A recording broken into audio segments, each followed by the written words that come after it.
दीपज्योति नमोस्तुते शुभं करोति कल्याणं आरोग्यं सुखसंपदं सुमदं कामदं चैव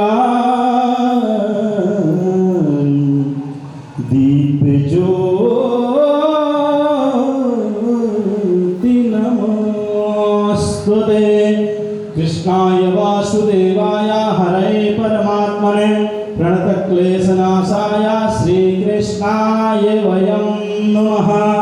ॐ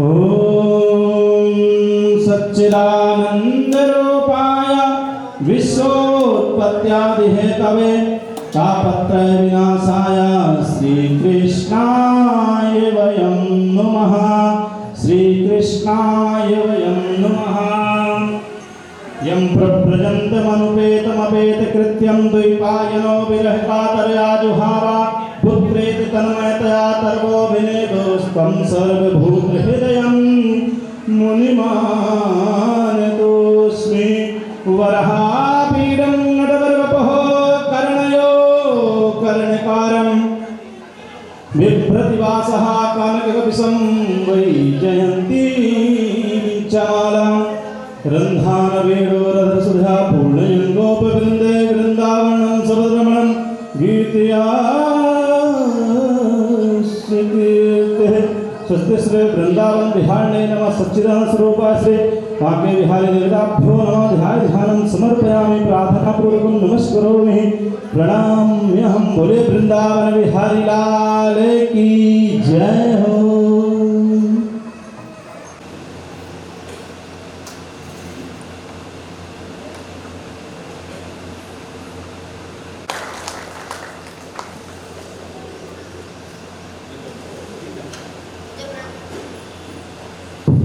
ध्वज प्रणाम।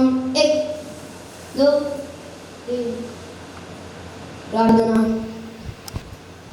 नमस्ते सदा वत्सले मातृभूमे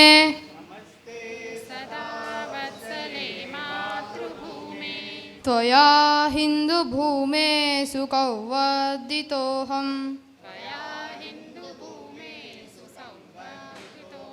महामङ्गले पुण्यभूमे त्वदर्थे पतत्वेशकायो नमस्ते नमस्ते। प्रभो शक्तिमन् हिन्दुराष्ट्राङ्गभूता इमे सादरन्त्वा नमामो वयम्। त्वदीयाय कार्याय बद्धाकटीयम् शुभामाशिषं देहि तत्पूर्तयेत्। अजेयाञ्च विश्वस्य देहि शक्तिम् सुशीलं जगद्येन नम्रं भवेत्। श्रुतं चैव यत्कण्टकाकीर्णमार्गं स्वयं स्वीकुतर्नस्तु गन्कारयेत्। समुत्कर्षनिःश्रेयसस्यैकमुग्रम् परं सादरं नाम वीरावृतम्। तदन्तस्फुरत्वक्षयाध्येयनिष्ठा रुदन्तप्रजागर्तु तीव्रानिशम्। विजेत्री च न संहताकारशक्तिर् विदायस्य धर्मस्य संरक्षणम्। परवैभवन्नयितुमेतस्त्वराष्ट्रम् समर्था भवत्वा शिशाते वृषम्। भारत माता की जय। राधे राधे। बोले वृंदावन बिहारी लाल की। शिल्पा दीदी को राधे राधे। सबसे पहले मैं दीदी के लिए एक लाइन बोलूँगा, फिर उसके बाद में भगवान का नाम संकीर्तन करेंगे। ऐ धीमन कृतार्था वयम् अद्य जातं शुभं दर्शनम् प्रीतियुक्ता वदामि वयम् स्वागतं स्वागतं स्वागतं स्वागतं स्वागतं स्वागतं। शिल्पा दीदी का बहुत बहुत स्वागत है। बड़ा ही सुंदर पल है कि हम आज सत्संग के बीच में दीदी के सामने में छोटा सा नाम संकीर्तन करने का सौभाग्य प्राप्त हुआ है। इसलिए गोस्वामी तुलसीदास जी बोले हैं, कलयुग केवल नाम आधारा, सुमिर सुमिर नर उतर ही पारा। उसी में मैं छोटा सा, सब लोग, हम नहीं, सब लोग मिलकर 2 मिनट के लिए भगवान का नाम संकीर्तन करेंगे। हरे रामा रामा रामा हरे हरे। अंदर से पंडे। हरे रामा रामा रामा हरे हरे। हरे कृष्णा कृष्णा कृष्णा हरे हरे। हरे कृष्णा हरे कृष्णा हरे कृष्णा हरे हरे। हरे राम राम राम हरे हरे। हरे राम राम राम हरे हरे। हरे कृष्णा कृष्णा कृष्णा हरे हरे। हरे कृष्णा कृष्णा कृष्ण हरे हरे राम रामा रामा हरे हरे। हरे राम रामा रामा हरे हरे। हरे कृष्णा कृष्णा कृष्णा हरे हरे। हरे राम हरे रामा हरे हरे राम राम हरे हरे। गोविंद जय जय गोपाल जय जय गोविंद जय जय गोपाल जय जय गोविंद जय जय गोपाल जय जय गोविंद जय जय गोपाल जय जय। राधा रमण हरि गोविंद जय जय। राधा रमन हरि गोविंद जय जय। राधा रमण हरि गोविंद जय जय। राधा रमन हरि गोविंद जय जय। गौओं के जय जय ग्वालों के जय जय। गौओं के जय जय ग्वालों की जय जय। गौआ चरैया श्री कृष्णा के जय जय। गौआ चरैया श्री कृष्णा की जय जय। गोविंद जय जय गोपाल जय जय। गोविंद जय जय गोपाल जय जय। राधा रमण हरि गोविंद जय जय। राधा रमन हरि गोविंद जय जय। हमारो धन राधा श्री राधा हमारो धन राधा श्री राधा परम धन राधा राधा राधा राधा राधा परम धन राधा राधा राधा राधा राधा हमारो धन राधा श्री राधा हमारो धन राधा श्री राधा।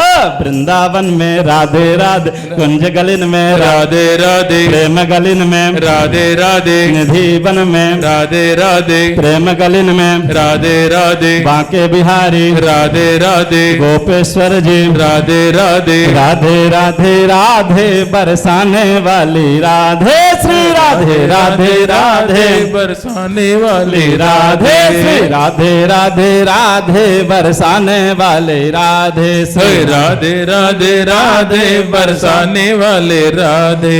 राम लक्ष्मण जान के जय बोलो हनुमान की राम लक्ष्मण जान के जय बोलो हनुमान की जय बोलो हनुमान के राम लक्ष्मण जान की जय बोलो हनुमान के राम लक्ष्मण जान की सबका नारा एक ही नाम जय श्री राम जय श्री राम सबका नारा एक ही नाम जय श्री राम जय श्री राम जय श्री राम जय श्री राम जय श्री राम जय श्री राम जय श्री राम जय श्री राम जय श्री राम जय श्री राम जय श्री राम बोलो जय श्री राम जय श्री राम बोलो जय श्री राम जय श्री राम बोलो जय श्री राम अंदर से बोलिए सब लोग बोलिए हम अकेले नहीं जय श्री राम बोलो जय श्री राम जय श्री राम बोलो जय श्री राम जय श्री राम बोलो हाँ।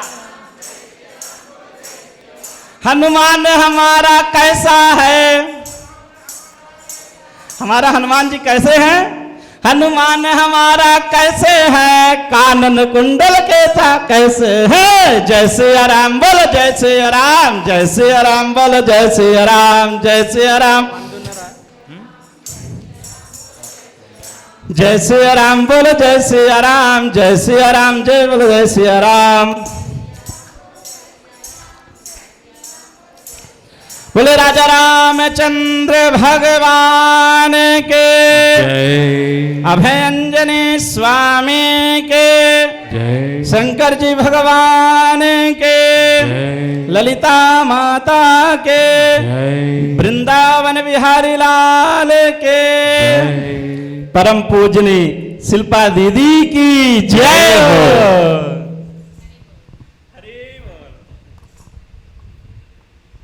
बुद्धिहीन तनु जानिके सुमिरा पवन कुमार बल बुद्धि विद्या देहि मोहि हरहु कलेश विकार।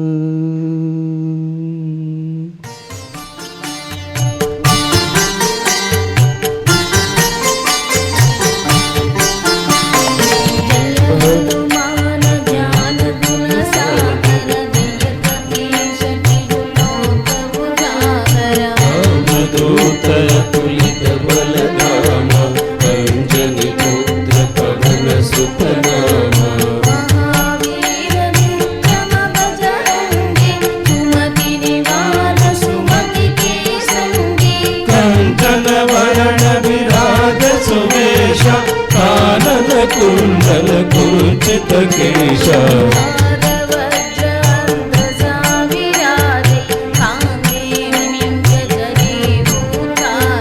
शंकर सुवन केसरी नंदन तेज प्रताप महाजगवंदन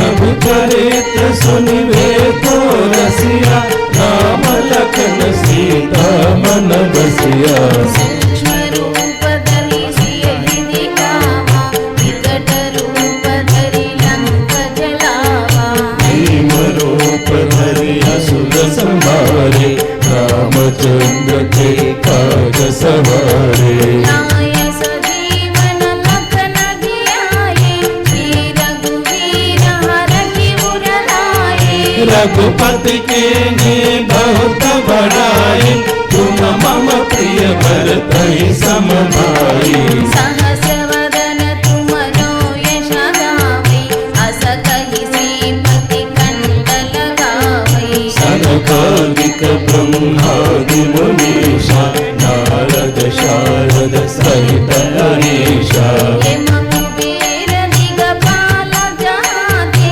महाकति कांपै भूत पिशाच निकट नहीं आवे महावीर जब सुनावे नासे रोग हरे सब पीरा निर्बत निरंतर हनुमत वीरा संकट से हनुमान छुड़ावे मन क्रम वचन ध्यान जो लावे सब पर राम तपस्वी राजा तिनके काज सकल तुम साजा और मनोरथ जो कोई लावे सोई अमित जीवन फल पावे चारों युग परताप तुम्हारा है प्रसिद्ध जगत उजियारा साधु संत के तुम रखवारे असुर निकंदन राम दुलारे अष्ट सिद्धि नवनिधि के दाता असवर दीन जानकी माता राम रसायन तुम्हारे पासा सदा रहो रघुपति के दासा तुम्हारे भजन राम को भावै जन्म जन्म के दुख बिसरावे अंत काल रघुवर पुर जाई जहाँ जन्म हरि भक्त कहाई और देवता चित्तन धरई हनुमत से सर्व सुख करई संकट हटै मिटै सब पीरा जो सुमिरै हनुमत बलवीरा जय जय जय हनुमान गोसाई कृपा करो गुरुदेव की नाई जय जय बार पाठ कर सोई छोड़ह गम महासुख होई जय बल पाठ न जलोई सुख होई जो यह पढ़े हनुमान चालीसा होय सिद्ध साखी गौरीशा तुलसीदास सदा हरि चेला हे जयनाथ हृदय महनेला राम लक्ष्मण जानकी जय बोलो हनुमान की राम लक्ष्मण जानकी जय बोलो हनुमान की पवन तनय संकट हरन मंगल मूरति रूप राम लखन सीता सहित हृदय बसों सुरभू लाल देह लाले लसै अरुधर लाल लंगूर वज्र देह दानव दलन जय जय जय कपिसूर निश्चय प्रेम प्रतीत ते विनय करें सन्मान तेहि के कारज सकल शुभा सिद्धि करे हनुमान सिद्धि करे हनुमान। बोले अभयंजनी स्वामी के मराठी मंडळाच्या सदस्यांचा हा स्नेह मेळावा आहे. आपल्या संस्कृती, परंपरा आणि आध्यात्मिक मूल्यांना अधिक बळकटी देण्याच्या उच्च उद्देशाने या कार्यक्रमाचे आयोजन करण्यात आले आहे. आजच्या प्रवचनाचा विषय मी आणि माझा धर्म अत्यंत अर्थपूर्ण आहे. अनेक आव्हाने आणि आकर्षणांच्या वातावरणात आपल्या धर्माबद्दल म्हणजेच आपले कर्तव्य, नैतिकता, सत्यनिष्ठा आणि जबाबदारी जागरूक राहणे अत्यंत आवश्यक आहे. धर्म म्हणजे केवळ पंथ किंवा मत नव्हे, तो सत्य, श्रेष्ठ, करुणा आणि समर्पणाचे जगण्याचं जीवन पद्धती आहे. आज आपल्यामध्ये विशेष आध्यात्मिक वक्ता म्हणून डॉक्टर शिल्पा दिदी उपस्थित आहेत. मी आपल्या सर्वांचा भाग्याचा गोष्ट आहे. त्या पूज्य स्वामी गोविंददेव गिरिजी महाराज यांचा शिष्या असून गीता परिवाराचा राष्ट्रीय प्रचारिका आहेत. त्यांच्या आध्यात्मिक मार्गदर्शनामुळे अनेकांना जीवनात स्पष्टता, धैर्य आणि योग्य दिशा मिळाली आहे. तसेच सनातन दत्तबंधू पुरस्काराचा मानकरी म्हणून त्यांचा गौरव करण्यात आला आहे. हा पुरस्कार त्यांना परमपूज्य स्वामी गणपती सच्चिदानंद स्वामी यांच्या हस्ते प्रदान करण्यात आले आहे. याशिवाय त्या अयोध्या राम मंदिराचा कोषाध्यक्ष म्हणूनही महत्त्वाची जबाबदारी पार पाडत आणि मथुरा श्रीकृष्ण मंदिराचा उपाध्यक्ष म्हणूनही त्या कार्य करत आहे. धर्मसेवा, संस्कृतीचा प्रचार आणि आध्यात्मिक जागृती यासाठी त्यांचं योगदान अत्यंत प्रेरणादायक आहे. आज त्यांच्या विचारांमधून आपण सर्वांना आध्यात्मिक प्रेरणा मिळाले अशी अपेक्षा आहे. हा कार्यक्रम यशस्वी करण्यासाठी परिश्रम घेतलेल्या सर्व आयोजक आणि स्वयंसेवकांचे आपण मनपूर्वक आभार मानतो.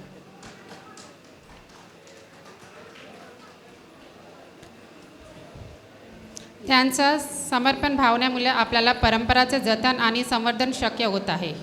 आपल्या सर्वांना माझी नम्र विनंती आहे, या कार्यक्रमात सक्रिय सहभाग घ्या, एकाग्रताने ऐका आणि येथे मिळणारे मौल्यवान संदेश आपल्या जीवनात आचरणात आणा. ही सभा केवळ एक कार्यक्रम न राहता आपल्या अंतर्मनाच्या विकासासाठी, एकतेसाठी आणि सामूहिक प्रगतीसाठी एक महत्त्वाचे पाऊल ठरो अशी मनापासून इच्छा व्यक्त करते मी. पुन्हा एकदा आपला मनस्पूर्वक स्वागत करून मी दीदीशी विनंती करते की तुम्ही काही बोला आमच्यासाठी. जय श्रीराम. वक्रतुंड महाकाय सूर्यकोटी समप्रभ निर्विघ्नं कुरु मे देव सर्वकार्येषु सर्वदा.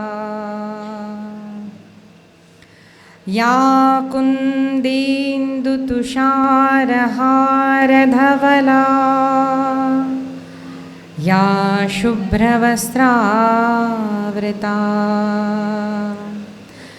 या वीणावरदण्ड मण्डितकरा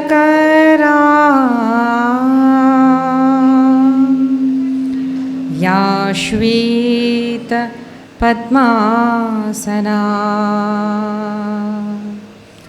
या ब्रह्माच्युत शंकर प्रभृतिभिर्देवैः सदा वन्दिता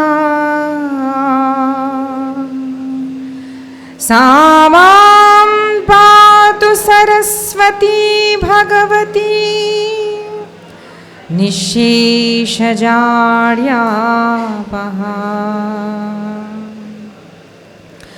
भवानी शंकरो वन्दे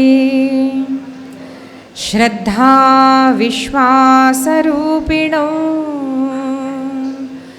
याभ्यां विना न पश्यन्ति सिद्धा स्वान्तस्थमीश्वरम्.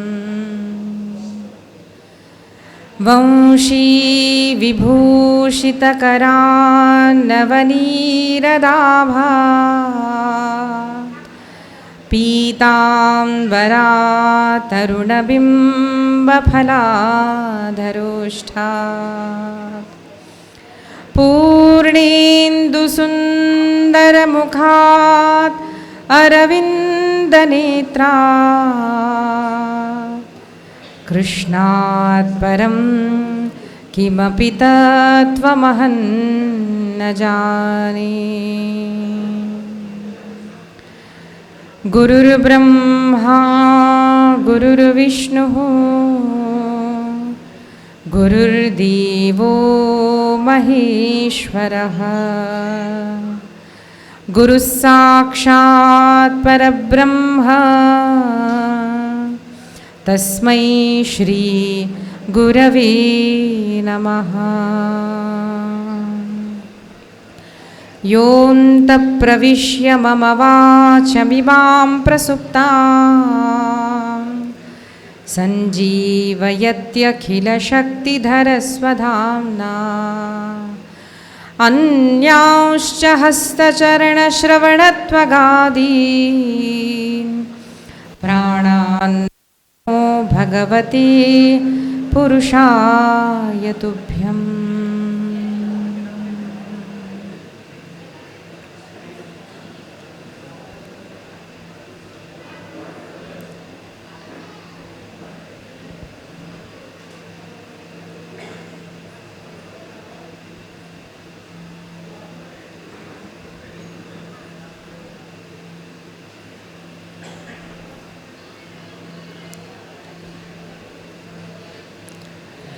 मातृदेवो भव पितृदेवो भव आचार्यदेवो भव अतिथिदेवो भव परस्परदेवो भव। सबको नमस्कार। एक छोटा विनती है, अपन इतना दूर वक्त लेके वक्त निकाल के आए, आपके पास वक्त नहीं है मगर निकाले। आने के बाद प्लीज़ ज़रा अपन दीदी के प्रवचन सुनने के लिए आए, प्लीज़ डिस्टर्ब मत होइए, बात मत करिए। अभी तक पूरा घर में बाहर बात करके आए। एक चीज़ बोलता हूँ, आपको दिल भी बहलाते और नॉलेज भी आते। हमारा दोस्त एक मुसीबत लाल ने प्रवचन को गए, सत्संग को गए। सत्संग को जाके आने के बाद उन्होंने बीबी को छोड़ दिया, नौकरानी के साथ रह गए। रिश्तेदार पूरा पूछे, अरे क्या कर रहे मुसीबत लाल, क्या कर रहे तुम? मुसीबत लाल ने बोले, मैं गुरुजी का प्रवचन में बहुत प्रभावित हो गए। गुरुजी ने बोला माया को छोड़ दो, शांति के साथ रह जाओ। गुरुजी बोले अलग, समझ ले अलग। अपन डिस्टर्ब होके सुने तो अपन पूरा वेस्ट हो जाते, आए सो टाइम वेस्ट हो जाते। प्लीज़ थोड़ा अभी लेट हो गए, बहुत टाइम भी ये हो गए। దయచేసి అందరూ నిశ్శబ్దంగా ఉండి దీది చెప్పే విషయాలు వినాలని కోరుతున్నాను. ఒక్క సెకండ్ కూడా అటు ఇటు చూడకండి ప్లీజ్. ఆ సెకండ్లో భగవంతుడు మనకు వచ్చేది వెళ్ళిపోతాడు.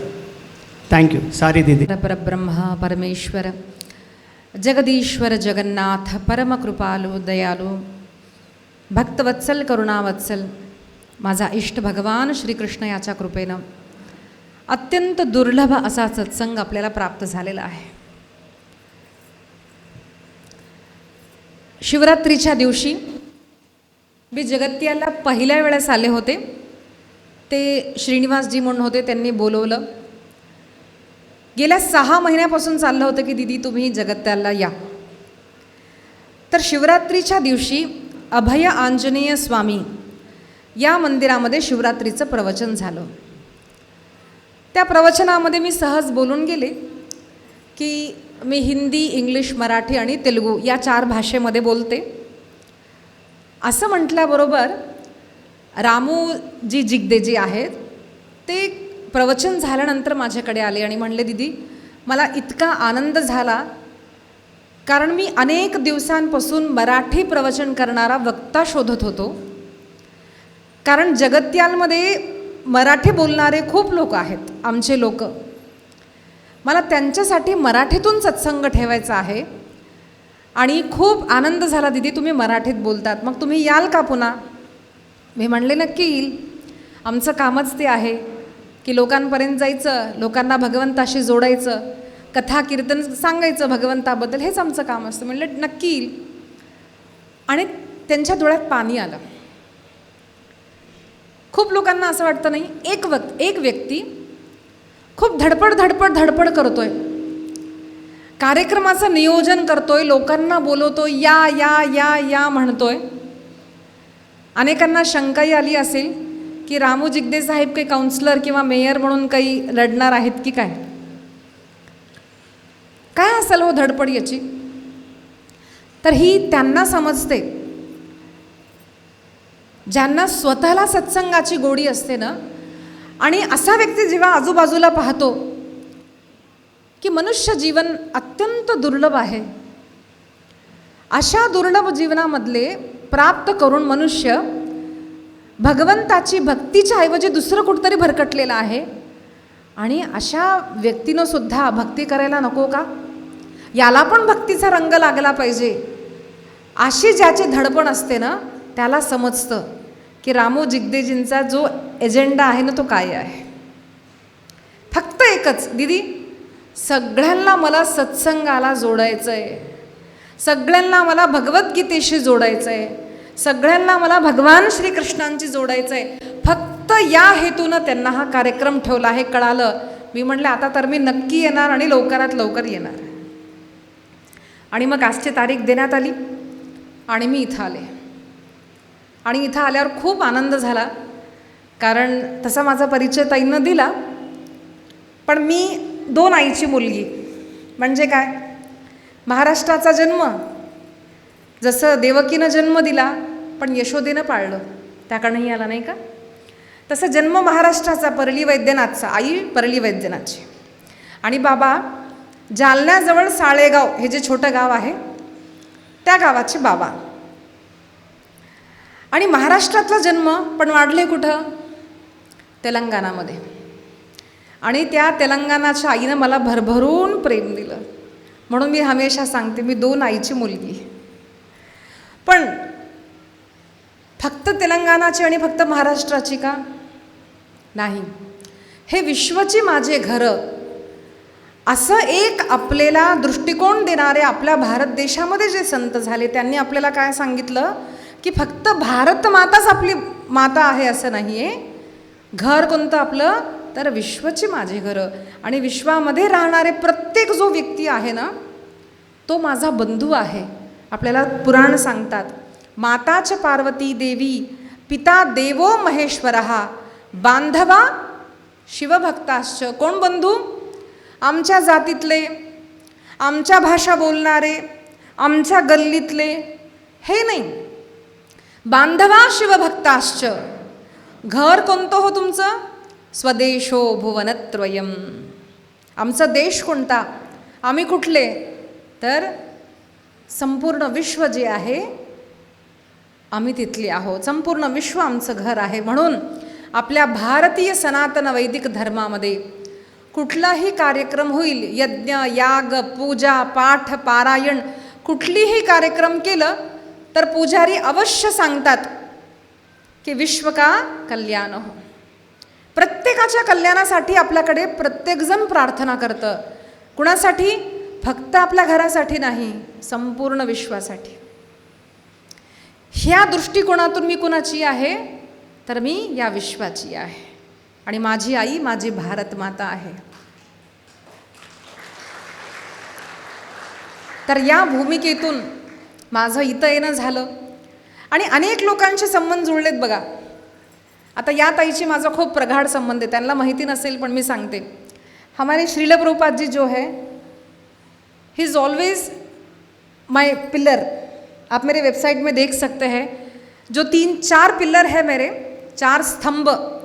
ज्या व्यक्तींकडनं मी खूप प्रेरणा प्राप्त केली ते म्हणजे संत श्री डोंगरेजी महाराज, माझे सद्गुरुदेव. तीसरे म्हणजे श्रील प्रभुपाद. और चौथे हमारे जो भैया है ना, अभी गा गा रहे थे झूम झूम के. दीदी आल्या आणि त्यांना असं वाटत होतं की आता नाचूच की काय. तुम्हाला कळालं नसेल काय झालं. खूप दिवसानंतर आपल्या घरची मुलगी जेव्हा माहेरी येते ना, तो आनंद एका भावाला होतो. मागच्या वेळेस ज्यावेळेस परिचय झाला तर त्यांना मी सांगितलं, असे मी स्वामीजींची शिष्य आहे. त्यांना त्यांचं वृंदावन आठवलं आणि ते म्हणले, दीदी जी मैं मलुक पीठाधीश्वर जी जो है मैं उनका शिष्य हूँ. आता आम्ही सगळे म्हणजे आपण सगळे संतांचे लेकरं, आणि त्यांना असं वाटलं जणू आपली बहीणच आली आहे. म्हणून त्यांना असं वाटलं अजून किती गावं आणि किती नाचावं. तर ऐसा जो हमारा संबंध हुआ है, हमारे भाई है यहाँ पर त्रिवेदी जी, हमारी ताई है यहाँ पर, आणि अजून कोण आहेत, आपण सगळे आहोत.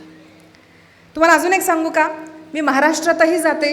शिवपुराण, देवी भागवत तुम्ही यूट्यूबवरती सुद्धा ऐकू शकता. देवी भागवत, शिवपुराण, महाभारत, भगवद्गीता, भागवत, रामायण, हे सगळ्या कथा मी करते. सप्ताह, नवान्न हे सगळं करत असते. तिथं खूप संख्येने लोक येतात. तुम्ही यूट्यूबवरती बघा, 5,000 10,000पेक्षा कोणीही कमी नसतं. म्हणून मी रामूजींना सांगितलं, हे असं 1-1.5 तासाचं प्रवचन तेलंगणासारखं ठेवू नका. आमचे महाराष्ट्राचे लोक आहेत ना, नक्की 4 तास ऐकतील. म्हणून आम्ही 10:30 बसून ठेवलं होतं. कारण मला माहिती महाराष्ट्राच्या लोकांना सत्संग ऐकायची किती तीव्रता असते. तुम्ही महाराष्ट्रातले आहात म्हणून तुम्हाला माहिती आहे. मी तिथं जाते तर सकाळी पहाटे सप्ताहामध्ये अखंड हरिनाम सप्ताह जो असतो, तिथं सप्ताह ठेवल्यावर सकाळी गाथा, नाहीतर मग ज्ञानेश्वरीचं पारायण, त्याच्यानंतर दुपारची छोटीशी झोप वगैरे काय घेतली की लगे कथा. कथा 3-4 तास झाली की रात्री गावोगावचे लोक येतात आणि कीर्तन 11 ते 12, 10 ते 12 असं चालतं आणि नंतर मग लोक जातात. होतं की नाही सांगा. म्हणजे 7 दिवसामध्ये किती तास त्यांनी काळ दिला? सकाळी 4 तास, दुपारी कथेचे 4 तास आणि कीर्तनाचे 3 तास. झाले की नाही सांगा? मग आता इतके ऐकणारे महाराष्ट्रीयन लोकांना तुम्ही कुठं 1-1.5 तास नाही म्हणलं, कमीत कमी 4 तास ठेवा. म्हणून त्यांनी ही वेळ ठेवली होती. आता मी म्हटलं गेल्यावर सांगायचं काय, तर माझा आधार माझा कृष्ण आहे, ज्याची कथा भागवत आहे. मी म्हटलं आपण भागवतावर सोडून देऊ, काय द्यायचं काय. आणि असं ठरलेलं काहीच नसतं की हे सांगायचं. जसं पेशंट आला आणि त्याने जर सांगितलं गुडघा दुखतोय, मग त्याचं वय काय, किती वर्षापासून दुखतोय, का दुखतोय, पडला म्हणून दुखतोय का वयामुळं दुखतोय, हे सगळं पाहिल्यानंतर आम्ही म्हणजे एक डॉक्टर म्हणून सांगते की आपण त्याला हे औषध सुचवतो की बाबा तू वयस्कर आहेस तर हे, तुझ्या गुडघ्यातलं पाणी जर जिरलं असेल तर हे, तू खाली पडलास म्हणून जर गुडघा दुखतोय तर हे, असं वेगळं वेगळं औषध देतो की नाही. तसं मग इथल्या लोकांना द्यायचं काय. मी भागवतावर सोडून दिलं, म्हणलं आपण तिथं जाऊन ठरवूयात. मुख्य विषय तर होताच मी आणि माझा धर्म. कारण आपण पहिलं हे समजायला हवं की मी आहे तरी कोण, हो की नाही सांगा. मी आहे कोण, माझा धर्म काय.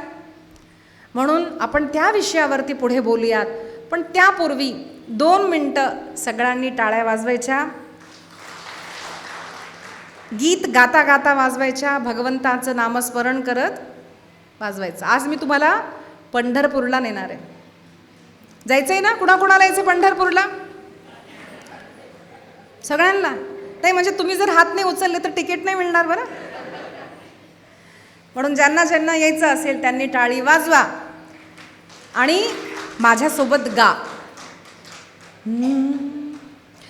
ज्ञानोबा ज्ञानोबा ज्ञानोबा ज्ञानोबा.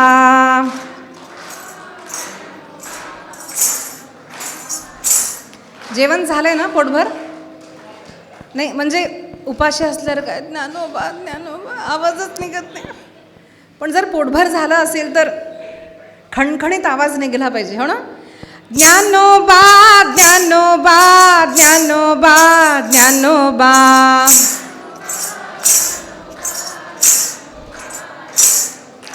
ज्ञानोबा माऊली तुकाराम. ज्ञानोबा ज्ञानोबा ज्ञानोबा ज्ञानोबा.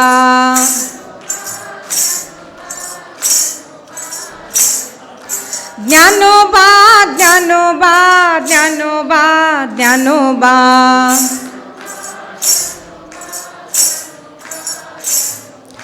ज्ञानोबा माऊली तुकाराम. ज्ञानोबा माऊली तुकाराम. ज्ञानेश्वर माऊली तुकाराम.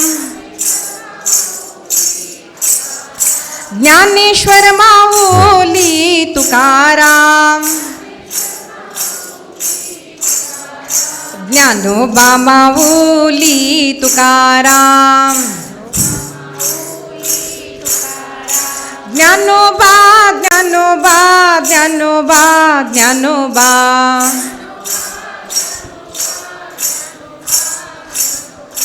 ज्ञानोबा ज्ञानोबा ज्ञानोबा ज्ञानोबा.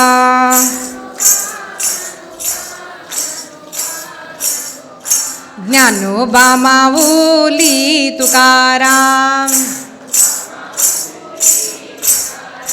ज्ञानेश्वर माऊली तुकाराम. ज्ञानोबा माऊली तुकाराम. ज्ञानोबा माऊली तुकाराम. ज्ञानेश्वर माऊली तुकाराम. ज्ञानोबा ज्ञानोबा ज्ञानोबा ज्ञानोबा.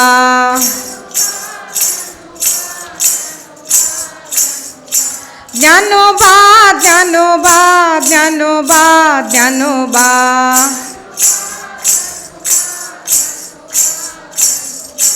ज्ञानोबा माऊली तुकाराम, ज्ञानेश्वर माऊली तुकाराम, ज्ञानोबा माऊली तुकाराम, ज्ञानोबा माऊली तुकाराम, ज्ञानेश्वर माऊली तुकाराम, तुकाराम तुकाराम, ज्ञानबा तुकाराम, ज्ञानबा तुकाराम, तुकाराम तुकाराम, ज्ञानबा तुकाराम, ज्ञानोबा तुकाराम, तुकाराम तुकाराम, तुकाराम तुकाराम, तुकाराम तुकाराम, तुकाराम तुकाराम, ज्ञानबा तुकाराम, ज्ञानबा तुकाराम, ज्ञानबा तुकाराम, ज्ञानबा तुकाराम, ज्ञानबा तुकाराम, ज्ञानबा तुकाराम, ज्ञानबा तुकाराम, ज्ञानबा तुकाराम, ज्ञानबा तुकाराम, ज्ञानबा तुकाराम, ज्ञानबा तुकाराम, ज्ञानबा तुकाराम, ज्ञानबा तुकाराम. ओम पुंडलिका हरी विठ्ठल श्री ज्ञानदेव तुकाराम, पंढरीनाथ महाराज की, माऊली ज्ञानेश्वर महाराज की, जगद्गुरु तुकाराम महाराज की, गोपाल कृष्ण भगवान की, सद्गुरुदेव भगवान की. वाटलं ना पंढरपूरला गेल्यासारखं? हा प्रभाव भगवन नाम संकीर्तनाचा आहे. तर आपला विषय मी आणि माझा धर्म. मी कोण म्हणजे तुम्ही कोण असं जर मी विचारलं तर तुम्ही काय सांगताल? एखादी म्हणेल बाबा मी स्त्री आहे, पुरुष आहे. कोणी म्हणेल आम्ही महाराष्ट्राचे, कोणी म्हणेल आम्ही उत्तर भारतातले, एखादा व्यक्ती म्हणतो दक्षिण भारतातले, एखादा व्यक्ती म्हणतो तेलंगणाचा, एखादा म्हणतो तेलंगणाचा नाही आम्ही आंध्राचे, तेलंगणाचे आपलं काही जमत नाही. हो ना, महाराष्ट्रातही असं आहे बरं. हा मित्र मराठवाड्यातले दिदी ते आपलं पुण्याचं काही जमत नाही बघा आपल्याला. हो ना, नाही हवं का असं नाही. आपल्याकडे कसं मस्त कोणी आलं तर 2 पोळी मागितली तर 4 पोळी वाढूनच पाठवतो.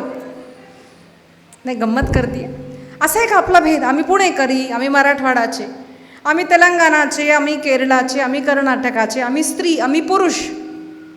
किंवा अजून जरी सांगायचं तर एखादा व्यक्ती परिचय काय देतो? आम्ही डॉक्टर, आम्ही शेतकरी, आमचं ज्वेलरीचं दुकान आहे, आम्ही भाजी विकणारे. हो ना, म्हणजे आपण जे काम करतो वृत्ती हे आपण सांगतो. मी स्टुडंट आहे असं एक सांगणार. तर मनुष्य जो आपला परिचय सांगतो ना, एकतर त्याचं लिंग म्हणजे स्त्री किंवा पुरुष असं सांगतो, भाषा सांगतो, प्रांत सांगतो. आणि फारच आजकालची बुद्धी जी आहे ना जरा अशी खालची दर्जाची झालेली आहे. आम्ही मराठा, आम्ही काय, आम्ही आता मला सगळ्या जाती माहीत नाहीत म्हणून फक्त मराठा म्हटलं. कारण मला भागवत, रामायण, शिवपुराण, देवी भागवत एवढं जे वाचलं आहे मी त्याच्यामध्ये कुठेही मला जाती दिसली नाही. मला जाती दिसल्या, मला वर्ण दिसले, वर्णाश्रम धर्म दिसला. पण आता मग आपण कोण? तर ते मात्र घट्ट असतं बघा माणसाच्या ह्याच्यामध्ये की आम्ही जातीवाद. इतका जातीवाद झालेला आहे आज भारत देशामध्ये की आपण भारतीय आहोत हे विसरून, आपण हिंदू आहोत हे विसरून, आपण जातीमध्ये अडकून संपूर्ण भारत देश माझा हे म्हणणं सोडून आम्ही या जातीचे. मी का असं दाखवलं माहिती का? म्हणजे तितके हलकं करून टाकलं स्वतःला आपण. कारण संपूर्ण भारत देशात मराठा समाज असणार किती, संपूर्ण वंजारी समाज असणार किती, ब्राह्मण समाज असणार किती किती. शेवटी पूर्ण भारत देशामध्ये कुठलीही जात घेतली तर आपण एवढे एवढे एवढे एवढे एवढे एवढे एवढे. पण संपूर्ण भारत माझा, मी भारतीय म्हटलं तर विचार करा, तेलंगणा माझा, आंध्रा माझा, महाराष्ट्र माझा, तमिळनाडू माझं, केरळ माझं, ओडिसा माझा, बंगाल माझं, काश्मीर माझा. माटलाडकंडी सगळं माझं. मग आपला दर्जा किती वाढला? मी भारत देशाचा आहे. वाढला की नाही सांगा? आणि जातीचं म्हटलं की एवढं आहे.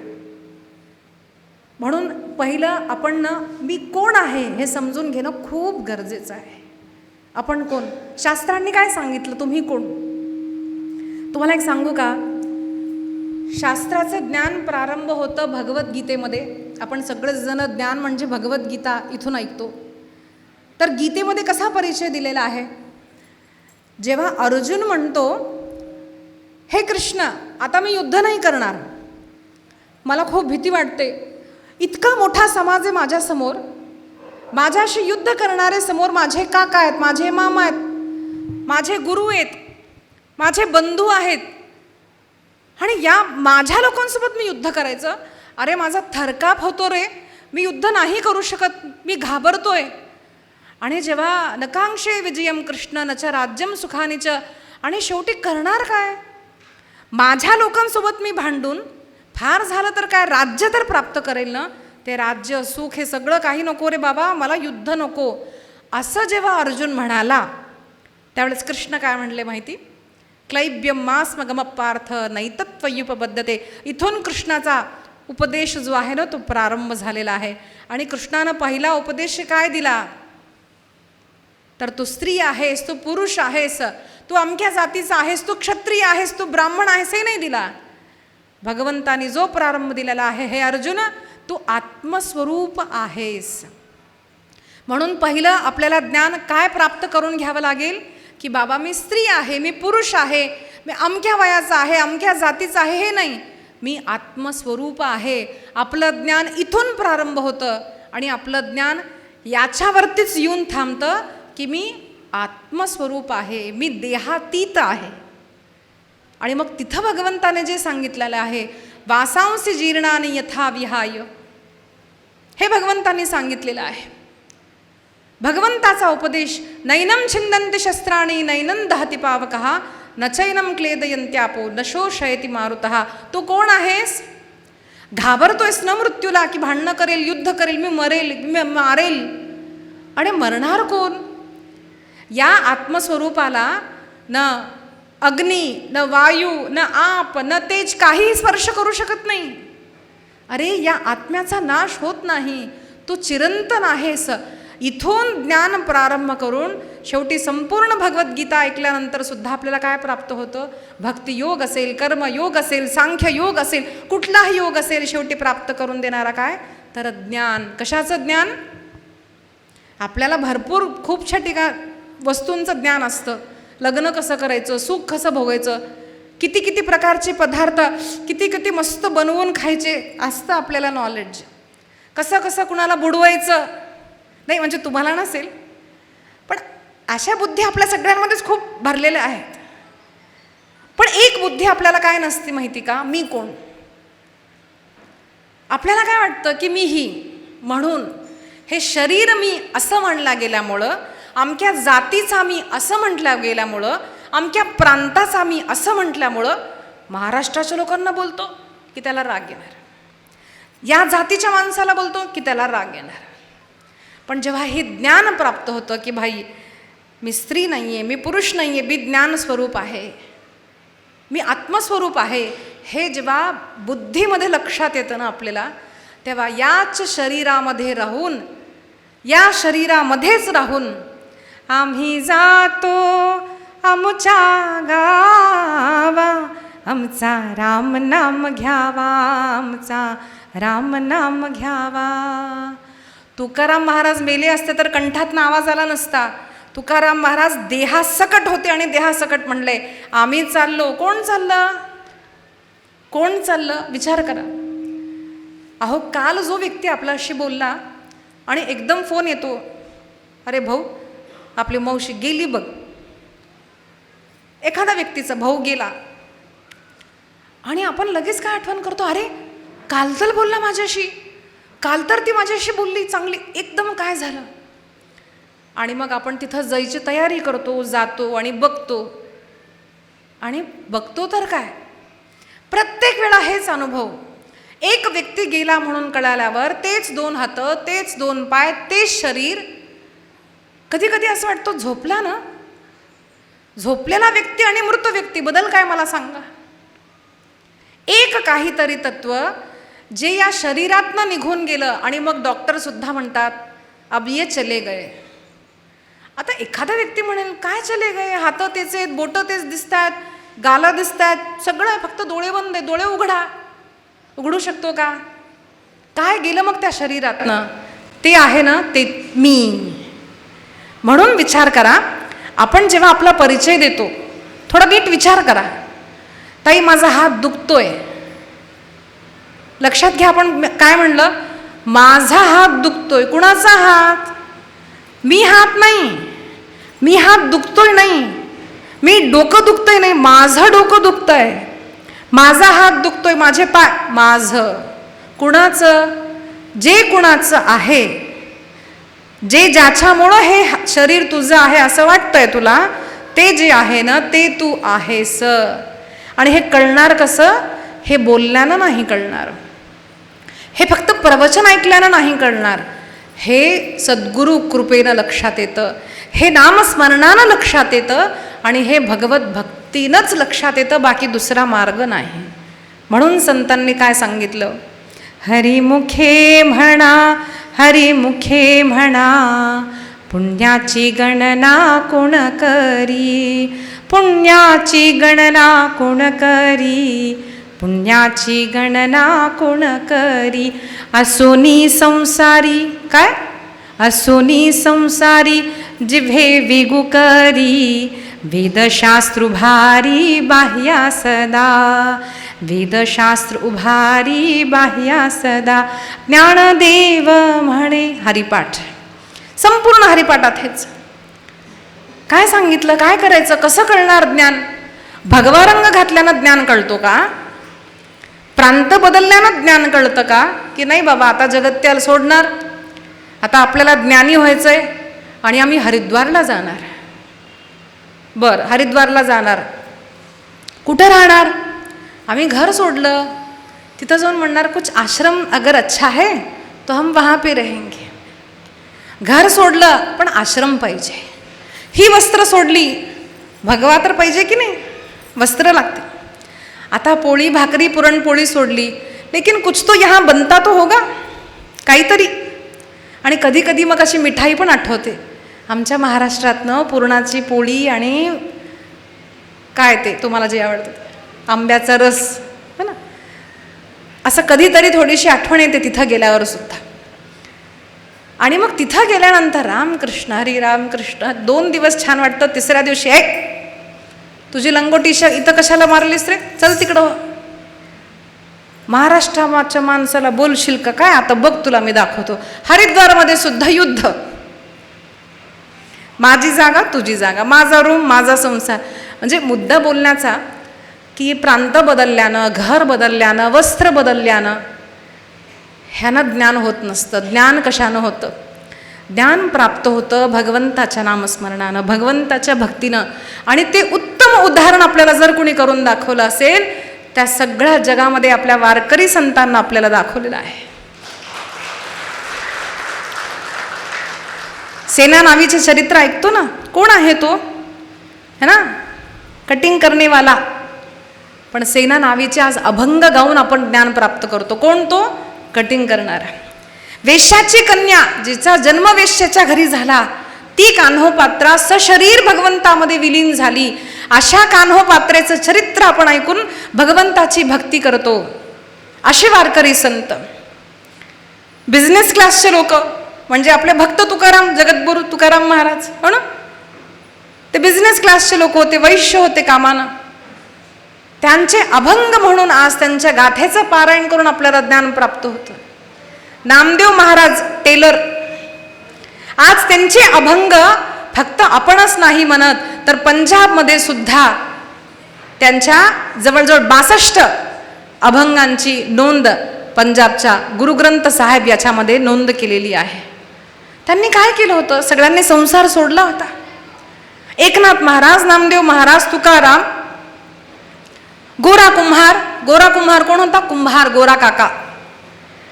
म्हणजे आपल्या सनातन धर्मामध्ये, वारकरी संप्रदायामध्ये, प्रत्येक जातीमध्ये संतांनी हेच होऊन सांगितलंय बाबा, की कलियुगामध्ये घर सोडायची गरज नाही. करायचं काय? जे ठाईच बैसोनी करा एक चित्त, आवडी अनंत आळवावा. ठाईच बैसोनी, जिथं आहात तिथंच बसा. घरात आहात, कामधंदा करतात, स्वयंपाक काय काय ते करतात तेच करा, पण एक करावं लागेल. ठाईच बैसोनी करा एक चित्त. नाहीतर आपलं आपलं राम राम चाललंय, राम राम राम राम राम राम राम. अगं सुनबाई जरा बघ बरं, दूध गरम झालंय की काय? राम राम राम राम. ओ ग बाळा, ओ ग बाळा, राम राम राम राम राम राम. अहो तुम्हाला किती वेळा सांगितलं असं करू नका म्हणून, राम राम. ह्यांना तर राम राम राम राम राम. असं नाही चालणार. एक माळा करा, एकच माळा करा, पण ठाईच बैसोनी करा एक चित्त. राम कृष्ण हरी, राम कृष्ण हरी, राम कृष्ण हरी, राम कृष्ण हरी, राम कृष्ण हरी. म्हणता म्हणता आपलं मन त्या मिनिटापर्यंत तरी भगवंतामध्ये तल्लीन झालं ना, मग कसा अभ्यास होतो. मग न कळत गोपी कृष्ण कृष्ण म्हणून म्हणायच्या. कृष्ण चरित्र जर ऐकलं असेल तर पहिलं त्या गोपी म्हणायच्या, अगं बघ कृष्ण काय करतोय, आज चालतोय, आज बोलू लागलाय, आज ह्या खोड्या केल्या.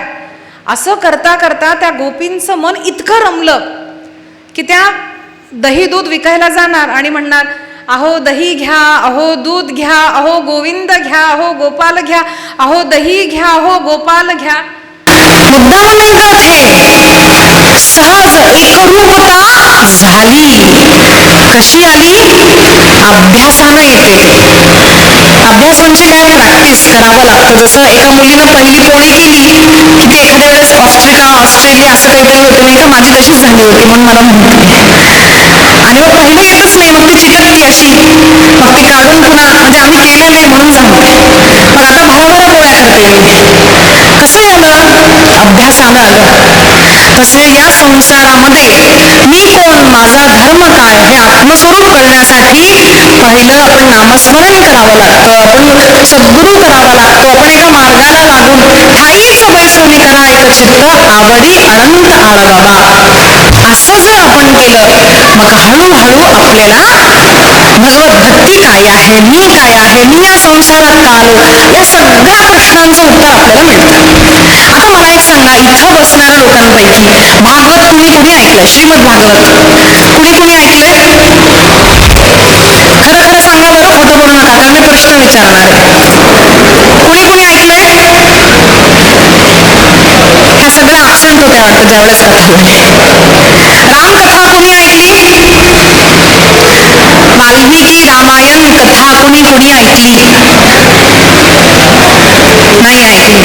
महाभारत? दीदी त्याचं तर नावच काढू नका बघा, आमच्या घरी रोज महाभारत होत. आता ते जे भांडणं असतात ना, आपल्याला ना ते भांडणं म्हणजे महाभारत एवढंच माहितीये, पण महाभारत ग्रंथ किती श्रेष्ठ आहे हे सगळं आपल्याला माहीत. बरं झालं तुम्ही बोललात. महाभारत महान ग्रंथ भागवत. विचार करा, एवढे लोक बसले, फक्त दोघांनी हात उचलला की भागवत ऐकलं. एकदा बसू द्या, मग आपण करूया. श्रीराम जय राम, जय जय राम.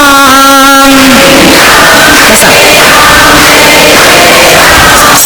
श्रीराम जय राम, जय जय राम.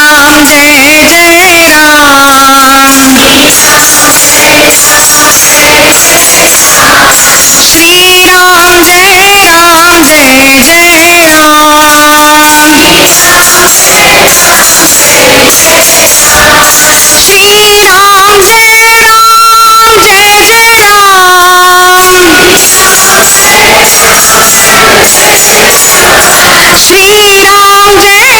राम, जय जय राम. श्रीराम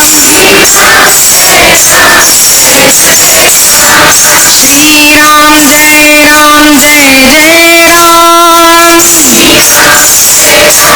जय राम, जय जय राम. श्रीराम जय राम, जय जय राम. श्रीराम जय राम, जय जय राम. श्रीराम जय राम, जय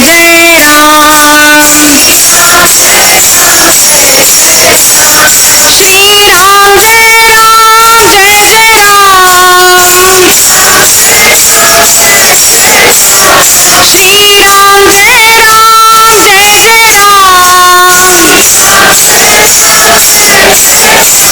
जय राम जय जय राम, श्रीराम जय राम जय जय राम, श्रीराम जय राम जय जय राम, श्रीराम जय राम जय जय राम, श्रीराम जय राम जय जय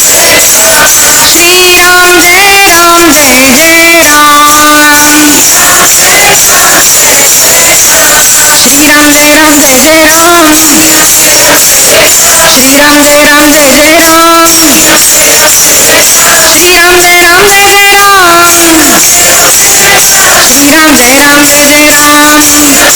जय जय राम, श्रीराम जय राम जय जय राम, सियावर रामचंद्र की, पवन सुत हनुमान की, उमापति महादेव की।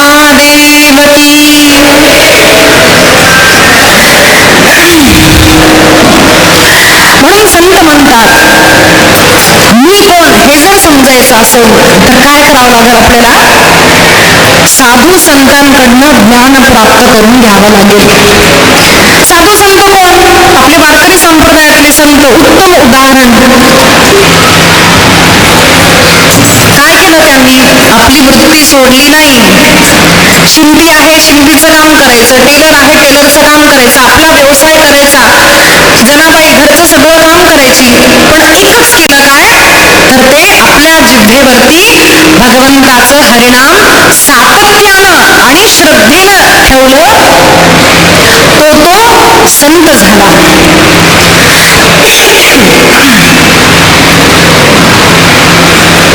हेच आपल्याला वारकरी संतांनी दाखवलं. आणि कधी दाखवलं तुम्ही म्हणताल, बाई हे ना कुठलं तरी पुराण सांगू नका बरं. 4-5 हजार वर्षापूर्वी, 10,000 नाही. हल्ली कलियुगामध्ये आत्ताचे संत जे होऊन गेले, अशा सर्व संतांनी आपल्याला काय सांगितलं. अजून आधुनिक उदाहरण जर बघायचं असेल, आपले श्रील प्रभुपाद, इस्कॉन संस्थापक, त्यांनी काय केलं? कसा जगताचा उद्धार केला. 75 वय होऊन गेलेला मनुष्य म्हणतो, अहो गुडघे दुखतात, आता काय काम करणार. असे संत घरी बसले नाहीत, विदेशामध्ये गेले. ज्या लोकांना सगळे सुख सहज उपलब्ध होतात, जिभेचे, कानाचे सगळे सुख उपलब्ध होतात, अशा लोकांकडनं हरे कृष्ण कृष्ण कृष्ण हरे हरे, हरे राम राम राम हरे हरे असा महामंत्राचा उच्चार करून ते गेल्यानंतर जितके मंदिरं बांधलीत ना, ते असताना तेवढे मंदिरं नव्हती. कशाच्या बळावर? केवळ हरिनामाच्या बळावर. केवळ हरिनामाच्या बळावर अनेक संत आपलं काम करता करता, या संसारात राहून सुखी संसार करता करता भगवत धामाकडे जाताना आपण या कलियुगामध्ये पाहतो नाही का? म्हणून आपल्यासाठी आदर्श कोण? संत. मी कोण हे कळण्यासाठी सातत्यानं त्या ज्ञानाचं आपल्याला श्रवण करावं लागतं. एक लक्षात घ्या, कधीतरी ऐकलं तर ते ज्ञान पचत नाही. सातत्यानं करावं लागतं. जसं मी तुम्हाला उदाहरण दिलं, पोळी करायची. आज केली, पुन्हा पुढच्या वर्षीच करू, जमेल का? नाही जमणार. आपण जे धंदा करतात, जे काम करतात, तुम्ही आज केलं आणि पुन्हा पुढच्या वर्षी आपण कामाला लागलो, जमेल का? अरे रोज जो करतो ते काम, त्याला ते नीट जमतं. त्या प्रकारे आपण नित्य नियमानं कमीत कमी 10 मिनिटं, कमीत कमी 10 मिनिटं श्रीमद भागवत आहे, रामायण आहे, भगवद्गीता आहे, हरिपाठ आहे, ज्ञानेश्वरी आहे, गाथा आहे, काहीतरी त्याचं वाचन, श्रवण, चिंतन, स्मरण जर नाही केलं नित्य, तर मग आजचं छान वाटलं दीदी, छान वाटलं दीदी, आणि मग उद्याच्या दिवशी काय सांगितलं काही लक्षातच येईना बघ. काहीतरी मी आणि माझं म्हणलं काय गेलं इकडून का? कारण आज ऐकलं छान वाटलं, उद्याचं काय? उद्या घरी गेलं की मग तेच म्हणजे आपण पुन्हा शरीराच्या पातळीवरती येतो, पुन्हा सामाजिक स्तराच्या पातळीवरती येतो, मी श्रीमंत मी गरीब याच्या पातळीवरती येतो.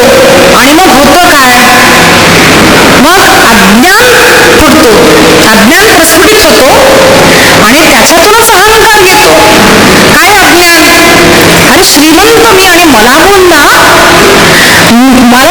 मला ते आलं कमी हलक्या दर्जाचं छोटं, आणि मोठा मी जर समजून घ्यायचा असेल तर पुन्हा एकदा सांगते, नित्य नियमानं सत्संग, नामस्मरण, काहीतरी सत्संग नित्य नियमानं जो करतो त्याला हे ज्ञान प्राप्त होतं. म्हणून मी कोण समजण्यासाठी नित्य हे श्रवण करा. आता काही भागवतातली सांगते. अनेक लोकांना असं वाटतं, दीदी तुम्ही बोलता तर खरं एकदम असं बोलता की बस आता सगळं आलं असं वाटतं आपल्याला. खरंच किती छान वाटलं नाही, असं वाटतं की बस हा. पण हे टिकणार कसं? अनेक लोकांच्या अनेक शंका असतात की बाई महाराज लोक बोलतात पण आम्ही संसारिक. का असं वाटतं?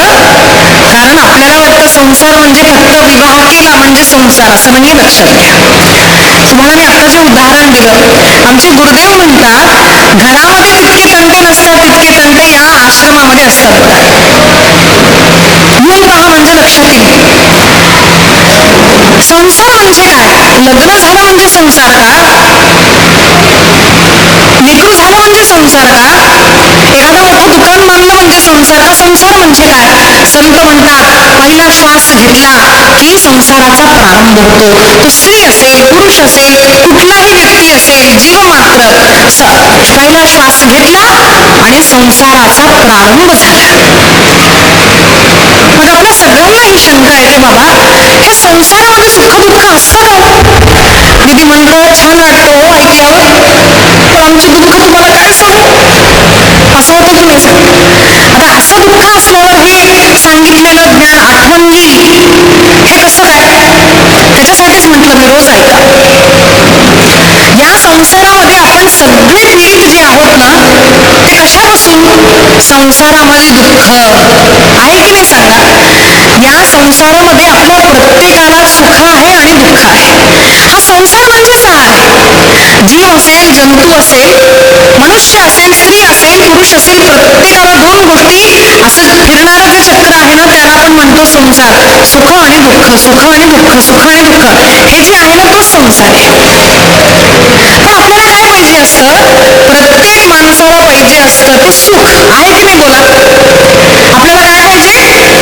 काय पाहिजे? मी सांगणं विसरले खरं, मला जरा कमी ऐकू येतं. काय म्हणला? काय म्हणला? हा म्हणजे ऐकायला तर काय होतं, असं बोलावं लागतं कधी कधी, नाही तर असं ऐकता ऐकता अशी कधी गुंती लागते कळतच आणि आम्ही आपले बोलणारे बोलत जातो नाही का.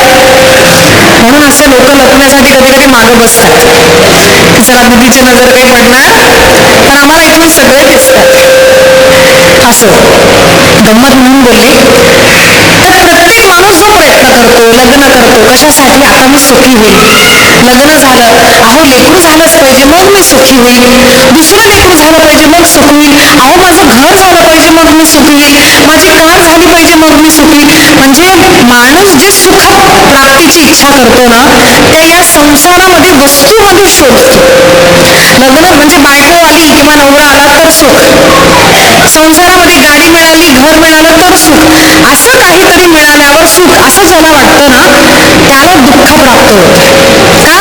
तर बायको मिळाली, बर छान लग्न झालं, शुभमंगल सावधान, आठवण आलं आपलं लग्न, छान वाटलं नाही हो ना? छान लग्न झालं, आता वाटतं आता मी किती सुखी होईल. आणि 4 दिवस गेले. असं म्हणतात लग्नामध्ये पाहिलं की अशी बायको दिसते म्हणे की जणू चंद्रमुखीच आहे. आणि लग्नाचे 4-5 दिवस झाले तर मग ती कशी सूर्यमुखी आहे ते जाणवतं. आणि जास्तीत जास्त जुनी होत गेली मग ती ज्वालामुखी सुद्धा त्याच्यामध्ये दिसते. म्हणजे आपला अनुभव आम्हाला सांगतात लोक येऊन, आमच्या राहू नका बरं. काय खरं दीदी लग्न केल्यानंतर आता असं झालंय सांगतात आम्हाला येऊन आमचे भाऊ, म्हणून लक्षात येईल. आणि मग म्हणतो लग्न केल्यावर सुखी होईल, सुखी होईल म्हटलं आणि काय लग्न केल्यामुळेच मी दुःखी आहे असे कितीतरी लोक आहेत. अहो लेकरं असं म्हणणारे लोक, अनेक आई वडील रडतात त्याचं कारण त्यांची संतती आहे. मुलं रडवतात आई वडिलांना, लेकरं रडवतात, लेकरांच्या कारणानं आई वडील रडणारे. म्हणून सांगा, सुख लग्नामध्ये आहे, लेकरांमध्ये आहे, घर झाल्यावर आहे. अहो घर झाल्यावर मी सुखी मस्त काय घर वर वगैरे सगळं बांधलं आणि पाहिलं तर काय शेजारचा रोज त्रास देतो. हो काय करा, आता एवढं कष्ट करून एवढे घर बांधले, आता सोडून जायचं कुठं? जाऊ द्या, झेलावंच लागेल. घर बांधून सुखी झालो की दुःखी हेच लक्षात नाही आलं. मी उदाहरण सांगते. आपण संसारामध्ये वस्तूंमध्ये सुख शोधतो की हे झालं तर सुखी, ते झालं तर सुखी. संसारात सुख दुःख आहे कुठं? आहे का? आहे तर कुठं? आणि एक आपल्याला जाणवतं की प्रत्येक मनुष्य हा सुखासाठी प्रयत्न करतो, लग्न करतो सुखासाठी, काम करतो सुखासाठी, पैसा कमवतो सुखासाठी. पण सुखाच्या सोबत दुःख फ्री असं काही आहे का? ते असं असतं ना, दो लोगे तो एक फ्री. असं काही आहे का संसारामध्ये दीदी? असं एखादं म्हणतात. तर मी तुम्हाला सांगते, या संसारामध्ये सुखही नाही आणि दुःखही नाही.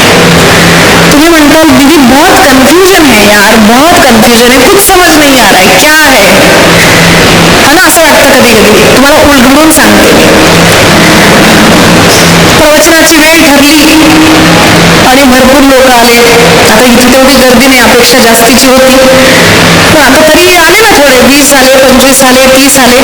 आणि मग एका ताईनं मी पाहिलं तिथे अशी जागा ठेवली होती आपल्या मैत्रिणीसाठी. ती म्हणली कुणी बसायचं नाही, माझी मैत्रीण येणार आहे, माझी मैत्रीण येणार आहे. ठेवली अशी जागा. आणि मग कथा सुरू झाली. ती बाई म्हणते बसा घ्या किंवा तुम्हाला काय चाललंय, येऊन बसते बरं, मी जागा ठेवली 1 तासापासून. आणि ती येऊन बसली की झालं दुःख, त्रास व्हायला लागला. ही येऊन बसली, ही येऊन बसली, प्रवचन ऐकता ऐकता असं असं करते, दिदीचं सगळं लक्ष चाललंय. आणि मग थोड्या वेळानंतर आपली बहीण आली, मैत्रीण आली. तिला म्हणलं जाऊ दे, आपण ऍडजस्ट करू इथं ग्रुपमध्ये. आणि मग दोघींना जागा बसायला आतापर्यंत होती, त्रास होत होता. आता आपली मैत्रीण आली की म्हणलं चल बस, आपण ऍडजस्ट करू. माझी मैत्रीण बसली बरं, इतकं छान वाटतं, माझी मैत्रीण बसली बरं.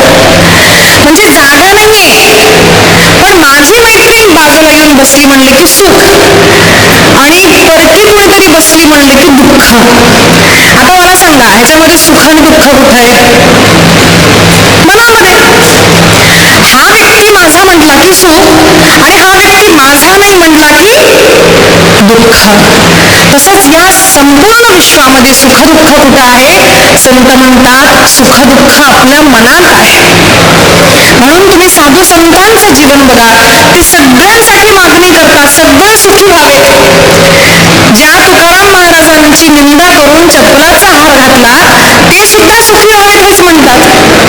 अहो आज आपण ज्ञानोबा तुकाराम म्हणतो, पण संन्यासाची तोडं म्हणून किती त्या ज्ञानेश्वरांना छळलं मला सांगा. आज आपण आळंदीला जातो, आज आपण त्यांचं दर्शन करतो, आज आपण पालखी त्यांची उचलण्यामध्ये वैभव गौरव प्राप्त करतो. पण त्या छोट्याशा मुलाला किती किती छळलं लोकांनी. का छळलं?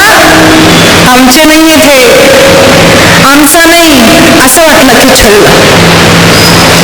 म्हणून लक्षात घ्या, संसारामध्ये सुख दुःख हे आपल्या मनामध्ये आहे. म्हणून ज्ञान कुठं प्राप्त करायचं, ज्ञान कशाला प्राप्त करून द्यायचं? म्हणूनच मनोबोध, समर्थ रामदासांचं काय, मनाला बोध केलेला आहे. भगवद्गीतेनं मनाला बोध केलेला आहे.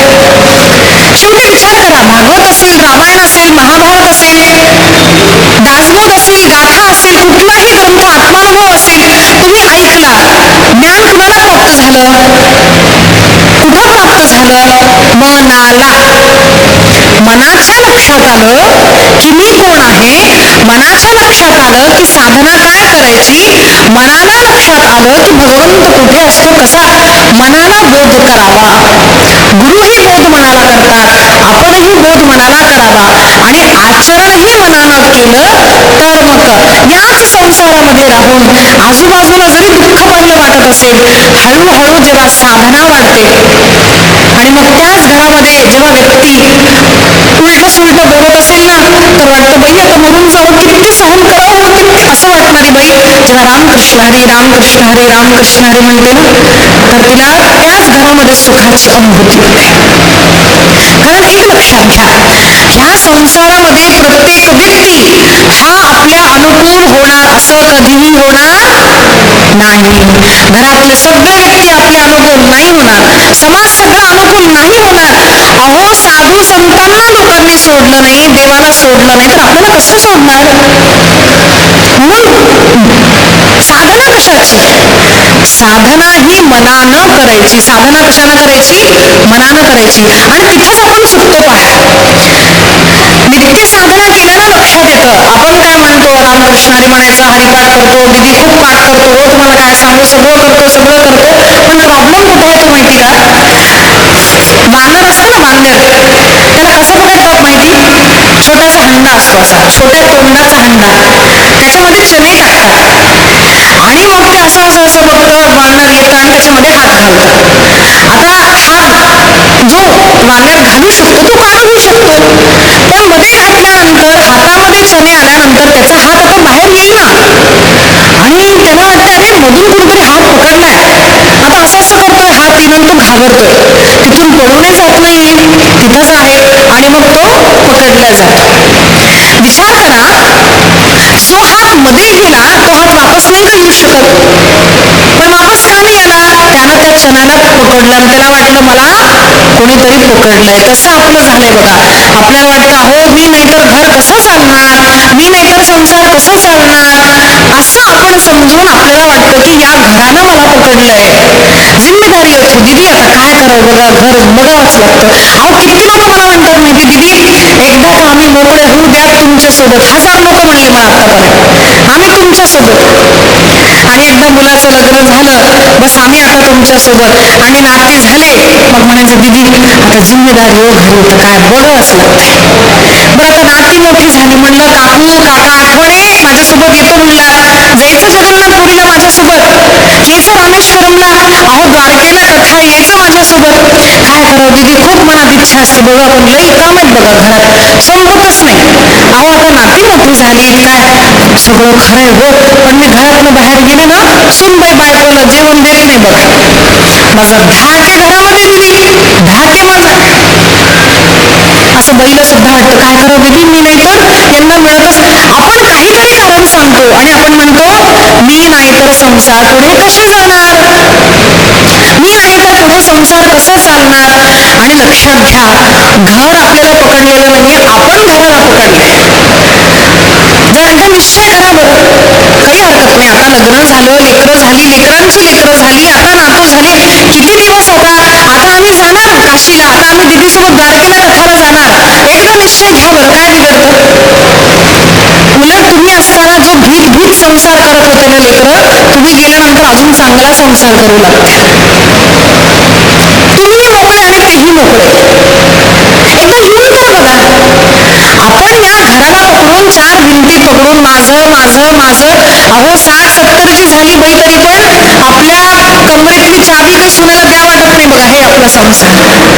म्हणून मुद्दा लक्षात घ्या की संसारामध्ये सुखदुःख नाहीये, सुखदुःख हे आपल्या मनामध्ये आहे. मग ते कोण दूर करणार, कुठं जायचं, तर संतांकडे जायचं असं आपल्याला सांगितलं. हो साधू संतांकडे जा, नामस्मरण घ्या. आणि मग तृतीय स्कंदामध्ये भागवतामध्ये आलेला आहे, संत ओळखायचा कसा, कुठल्या संताकडे जावं असं वाटतं, संत ओळखायचा कसा, कसा ओळखावा संत. असं त्रिपुंड उभा लावलेला असतो की आडवा लावलेला असतो, भगवा धारण केलेला असतो का पांढरा वस्त्र धारण केलेला असतो. हरिद्वार या क्षेत्री आम्हाला मिळेल का रामेश्वरम मध्ये मिळेल का आचार्यासारखं धारण, का दंड धारण केलेला असेल.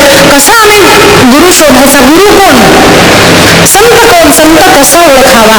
तर आपल्याला तृतीय स्कंदामध्ये सांगितलेला आहे, तितिक्षवः कारुणिकाः सुहृदः सर्वदेहिनां अजातशत्रवः शांता साधवः साधुभूषणाः. पहिल्या श्लोकात सांगितलेला आहे गुरु म्हणजे कोण, तितिक्षवः. हे गुरुचे आचरणातली लक्षणं लक्षात घ्या. गुरु हा वस्त्राने नाही ओळखत.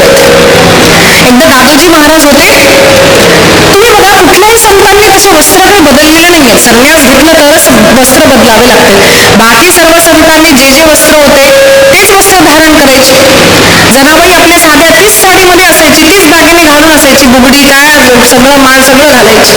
पण का त्या संत झाल्या, आचरणानं त्या संत झाल्या अखंड नामस्मरण करून पांडुरंगामध्ये एकत्व त्यांनी प्राप्त केलं म्हणून त्या संत झाल्या. म्हणून संत म्हणजे कोण? तितिक्षवः जनाबाई. तुकाराम महाराज बघा संतांचं चरित्र. आणि आपल्यामध्ये बघा, आपल्याला जर कोणी काही बोललं ना तर आपल्याला सहन होत नाही. तू एक बोललास तर मी काय दोन बोलू, हो ना आपला स्वभाव. संत काय म्हणतील? आज तुकाराम महाराजांना चला चपळाचा हारच घालू.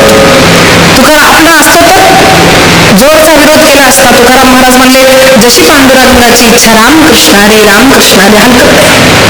तितिक्षवः जो सहन करतो, जी परिस्थिती दिली ती सहन करतो. आपण संसार अनुकूल असेल तर भक्ती करू, आपण ते आहोत. म्हणे एक व्यक्ती समुद्राजवळ जाऊन बसला आणि म्हणलं बसलाय आता समुद्र स्नान करावं, समुद्र स्नान करावं. 2 तास झाले, 3 तास झाले. एक व्यक्ती म्हणला महाराज आप यहाँ पर आए हैं तो स्नान नहीं करेंगे. अहो स्नान करायचंय पण ते इतकं पाणी वर येतंय ना की म्हणलं जरा शांत झाल्यावर करू. तो म्हणलं मग स्नान झाल्यासारखंच बघा. हे असं आहे संसाराचं. सगळं सुख मिळाल्यावर आम्ही रामकृष्ण हरी करू, कधीही तसं होणार नाही. सगळी अनुकूलता झाल्यावर आम्ही भक्ती करू, हे कधीही होणार नाही. आत्ताच प्रारंभ करा, आत्ता प्रारंभ करा. या जगामध्ये सगळे आपले अनुकूल कधीही नसतात. पहिला त्रास होईल थोडासा, भक्तांना त्रास झालाय, पहिला येतो राग आणि साधना करता करता आपलं मन शांत होतं. तितिक्षवः सहन करणे, कारुणिकः करुणा. कुणाप्रती करुणा? अहो आम्हाला पण खूप करुणा आहे. बघा आम्ही आमच्या लेकरांना पोटभर वाढतो, आम्ही आमच्या लेकरांना पोटभर वाढतो. दुसऱ्याचं पोट आलं मागायला तर म्हणतो जा रे आई बोलवली तुझी जा. आपल्याप्रती आपलं प्रेम, समाजाच्या अशा व्यक्तीप्रती आपल्याला प्रेम येतं का ज्याचा आपला काहीच संबंध नाही. तो दुःखी आहे, त्याला गरज आहे. अरे मी 2 गोळ्या खातोय, एक पोळी त्याला नेऊन देऊया असं वाटतं का? बरं असंही आपल्याला वाटत असेल देऊया, पण कमीत कमी एक रील तो बननी ही चाहिए, है ना? आम्ही पोळी नाही लो, रील बनव भाई. हे असे देणारे खूप लोक आहेत बघा. गरीब लोक झोपलेले असले तर पांघरूण टाकू टाकू टाकू रील बनवतात. रील झाली की पांघरूण काढून घेतात. काय काढून घेतात की नाही माहित नाही, पण दाखवण्यासाठी नाही. सहजपणे ज्याचा आपला काही संबंध नाही, जो गरीब आहे, ज्याला त्याची गरज आहे, सहज करुणा येते का? तो संत निस्वार्थ भावनेनं. आज आपलं हळदी कुंकू असताना आपण काय करतो माहिती का? आता स्त्रिया रागवतील आज वुमेन्स डे, पण आता खरं ते सांगते. हे स्त्रियांमध्ये गुण असतो की बाबा आपल्याला तिनं काय दिलं मागच्या वर्षी, तसंच देऊ, मला एवढंच दिलं मी तेवढंच देणार, हिला एवढं दिलं तिला तेवढंच देणार. हल्ली तुम्हाला सांगू का, लग्न कार्य हळदी कुंकू सगळे जे सण आहेत ना, बहुतांश स्त्री आणि पुरुष इतरांचा अपमान करण्यासाठीच लोक करतात. आता आपापलं बघून घ्या, प्रत्येक व्यक्ती असं मी म्हणत नाही. त्यानं काय केलं, बोलू त्याला जरा, दाखवतोच मी घरी आल्यावर. आणि घरी बोलून अपमान करायचा, मग जरा शांत वाटतं आपल्याला, हो ना? ह्याच्यासाठी करू नका. कोण कसं वागतं ते आपल्याला कळत नाही. आपण चांगलं वागा. कुणीतरी चांगलं वागल्यानंतर मी चांगलं वागेल हा संत नाही. कुणी वाईट जरी वागलं तरी मी चांगलं वागेल हा संत. तितिक्षवः कारुणिकाः सुहृदः. आपण आपल्याला जसं ट्रीट करतो ना तसं आपल्याला दुसऱ्यांना ट्रीट करता यावं. एक लक्षात घ्या, कुठलाही शब्द तुमच्यासाठी कुणी वापरला तो जर तुम्हाला आवडत नसेल तर तो आपण दुसऱ्यांसाठी वापरायचा नाही. एवढं लक्षात घ्या. सुहृदः. कुठली साडी आपल्यासाठी जर आपण घेत नसतो ती दुसऱ्यांसाठी घ्यायची नाही. जे अन्न घरात उरलेलं आपण जर खात नाही ते दुसऱ्यांना द्यायचं नाही. सुहृदः. तितिक्षवः कारुणिकः सुहृदः सर्वदेहिनां. हा मुद्दा लक्षात आहे. बरोबर आहे, आम्ही चांगल्या साड्या देतोच ना आमच्या जावेला, माझ्या बहिणीला, माझ्या आईला. नाही, सर्वदेहिनां. जगतामध्ये सगळ्यांसाठी तितिक्षा असावी, सगळ्यांसाठी करुणा असावी, सगळ्यांसाठी सुहृदः कारुणिकाः सर्वदेहिनां. आणि नंतर म्हणतात अजातशत्रू शांत. अजातशत्रू, ज्याचा कोणी शत्रूच नाहीये म्हणे. आता तुम्ही म्हणताल की हे कसं शक्य आहे? विचार करा, आपण जरी शत्रुत्व नाही केलं, लोक आपली टंगलटवाळी करणारे, काहीतरी बोलणारे, अपमान करणारे, आपल्याशी शत्रुत्व करणारे अनेक लोक असतात. मग कसं राहायचं? एकच भाव आहे ना, की तो जे करेल ते करेल, मी कुणाचा वैरभाव करणार नाही. त्याला अजात शत्रवः शांताः, जो अगदी मनापासून शांत आहे त्याला आपण म्हणतो शांताः. याला आपण म्हणतो साधू. आणि हे सगळे गुण असताना तो साधूंचा साधुभूषणाः. म्हणून साधू साधू साधू म्हणजे काय? मला मी ज्यावेळेस भागवत कथेचा अभ्यास करायचे तेव्हा मला हे सगळं कळाल्यानंतर मला पण पहिलं वाटायचं साधू संत म्हणजे कुठले तरी दाढीवाले बाबा एखादे झाडाखाली बसलेले असतील, अशी माळ घेऊन रामकृष्ण हरी ओम नमः शिवाय ओम नमः शिवाय बेटा खुश रहा असं म्हणणारे असतील. आणि तुम्हाला एक गंमत म्हणून सांगते, रामकृष्ण हरी रामकृष्ण हरी एकदा म्हणा, रामकृष्ण हरी रामकृष्ण हरी. एक प्रसंग तुम्हाला मी सांगते, एक तुम्हाला सांगते बघा. मी बोलायचं आणि तुम्ही आपापसात बोलायचं हा माझा अपमान झाला. कारण इथं बोलणाऱ्या प्रत्येक व्यक्तीकडनं मी काहीच घेत नाहीये, मी काहीतरी द्यायला आले, काय भागवताचं सुख द्यायला आले. आणि त्यांना बोलायचंच असेल तर काही समजू नका बाई, प्लीज बाहेर जा. पण माझ्या प्रवचनामध्ये मला बोललेलं आवडत नाही, मी जरा रागेट स्वभावाची आहे. नंतर क्षमा मागेल, मी पायाही पडेल, पण प्रवचनामध्ये बोलायचं नाही. कारण आमची जी कथा असते ना दादा, ती नाच गाणं करण्यासाठी नसते. तसं नाचवते मी कथेमध्ये, भागवत कधी करा खूप नाचवते, खूप गायला लावते, पण भगवंतासाठी ती असते. नुसतं गप्पाच मारायच्या तर व्यासपीठ कशासाठी? आपल्याला बोलायचंच असेल तर उद्याचा दिवस तुमचा आहे, म्हणून क्षमा करा, पण बोलायचं असेल तर बाहेर जा असतो. तर आमच्या गुरुजींचा प्रसंग तुम्हाला मी सांगते. मी 16 वर्षाची होते आणि गुरुजींना मला गुरुमंत्र दिला. हे प्रसंग गुरुजींना सुद्धा माहीत नाही, माझ्या मनात आलेले मी आज पहिल्यांदाच सांगतेय. मग नंतर माझं शिक्षण झालं, ऋषिकेशला गेले, गुरुजींना गुरुमंत्र दिला. त्यावेळेस पहिल्यांदा मी पाहिलं की गुरुजी एसीच्या खाली बसलेले आहेत. आता मी शिकलेली मुलगी, या पिढीतली आहे, मला वाटलं हे काय महाराज, हे काय महाराज एसीच्या खाली बसले, असं मला वाटलं. कारण आपल्या बुद्धीमध्ये काय आहे, महान संत माझे गुरुदेव, मला आज वाईट वाटतं की माझ्या खाप भावाला, पण मी तुम्हाला सांगते आपल्याला काय वाटतं, साधू म्हणजे अमक्या वेश धारण करणारा, साधू म्हणजे चालत फिरणारा, साधू म्हणजे झाडाखाली बसणारा, साधू म्हणजे भिक्षाम देही माता असं भिक्षा मागणारा. आणि म्हणून एखादा साधू संत आज विमानामध्ये कीर्तनाला जायला लागले ना तर आपणच पहिले असतो आपण त्यांची निंदा करणार. महाराजांना मग बिघाडला की बरं महाराज नाही दक्षिणा घेतात, आपण पहिलं बोलतो. कारण मला त्यावेळेस कळायचं नाही, कारण धन, संपत्ती किंवा आधुनिकता याचा उपयोग आपण जर भक्तीसाठी करत असोल तर खुशाल करा. जर हे सगळे पंखे लागणारे तुम्ही जर कथा जास्त ऐकत असाल, पंखे काय एसी लावा, पण लोकांना कथा ऐकवा, हे भागवत सांगते आपल्याला. जरा विचार करा, मी स्पष्ट वक्ता बोलते. मला पण असं वाटायचं की हे काय संत एसी वापरणारे. मी तुम्हाला सांगते, मी लहानपणी आमच्या घरी बिना एसीचं राहायचे, पण आज बिना एसीचं मी राहू शकत नाही, इतकी गरमी वाढलेली आहे. आणि मी हेही सांगते, त्या एसीमुळेच आज मी जास्त अभ्यास करू शकते. कारण सगळी झाडं वगैरे तोडली आपण, प्रकृती गरम झाली, पृथ्वी गरम झाली. आता म्हणे बसान रामकृष्ण हरी, मला नाही जमत. आज एसी नसता असता तर माझा अभ्यास झाला नसता. एसीचा सदुपयोग करून जर आपण रूम मध्ये बसून कथा ऐकत असलो तर त्या एसीचाही नमस्कार. अहो जगत्याला दिदीला इथं यायचं होतं, पण दिदी काय चालत येतात बरं, दिदी साधू आहेत म्हणजे आपल्या दृष्टिकोनातून बरं, दिदी चालत येतात बरं.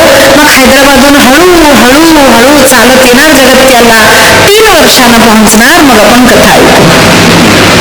त्याच्यापेक्षा मी म्हणते काय हरकत आहे, विमान असेल तर विमान, गाडी असेल तर गाडी, जे असेल ते लवकर जा, आज इथं कथा करा, इकडून तिकडे जा, राजस्थानात तिकडे कथा करा, राजस्थानहून दिल्लीला जा, तिकडे कथा करा, तिकडून जगन्नाथपुरीला जा. जर फ्लाईट वापरण्याचा हा उपयोग असेल की नित्य मी कथा करू शकते, तर त्या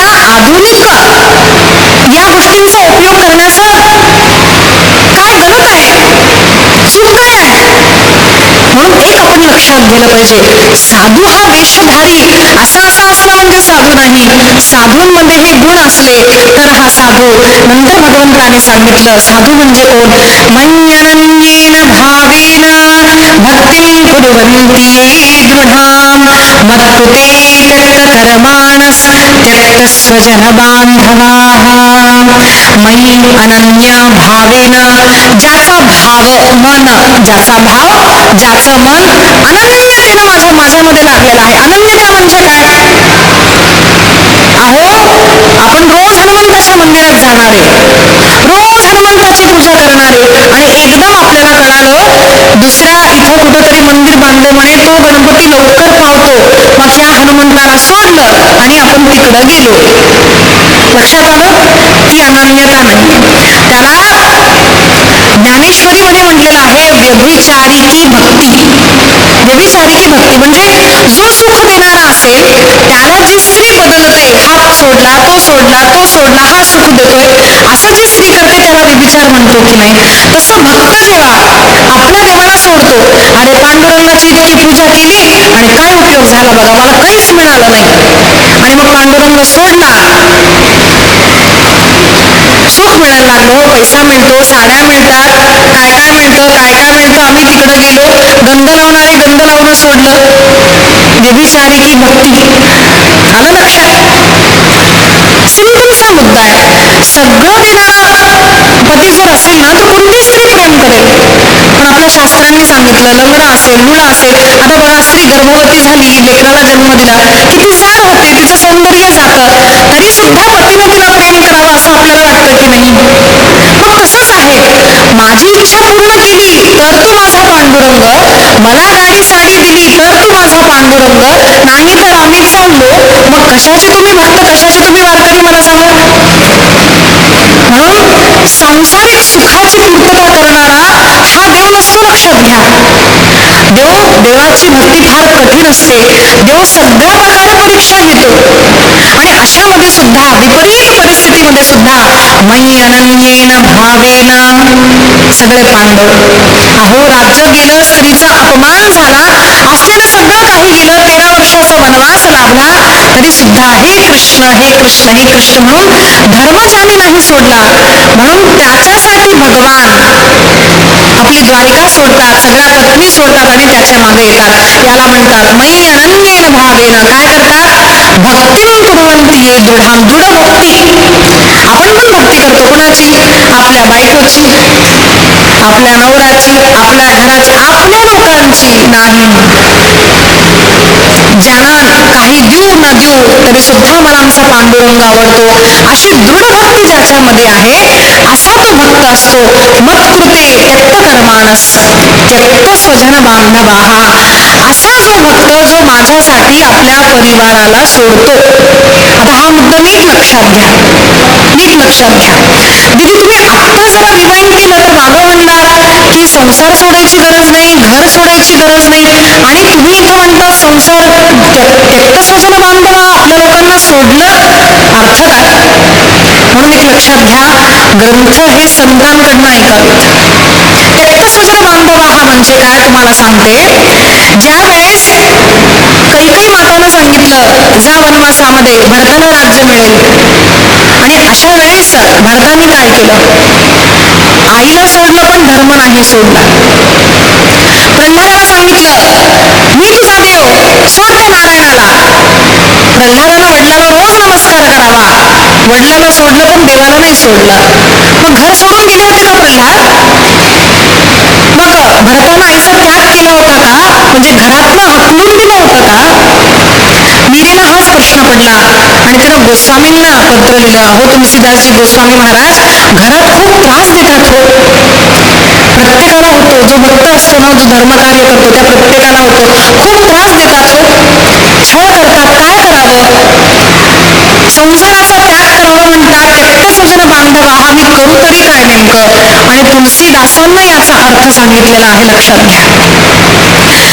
जाके प्रियन राम वैदेही त्यजो पिता प्रहलाद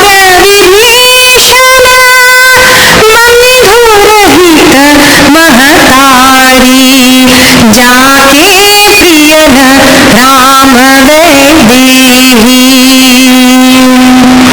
तुमचा आई, तुमचे वडील, तुमचा बाप, तुमचा मुलगा, तुमची पती, तुमची पत्नी, कुठलाही व्यक्ती असेल संसारातला, तो जर म्हणत असेल रामकृष्ण हरी म्हणणं सोड, देवाचं दर्शन घेणं सोड, मंदिरात जाणं सोड, धर्मकार्य करणं सोड, तर अशा व्यक्तीला आपण सोडून द्यावं. कुठं सोडून द्यावं?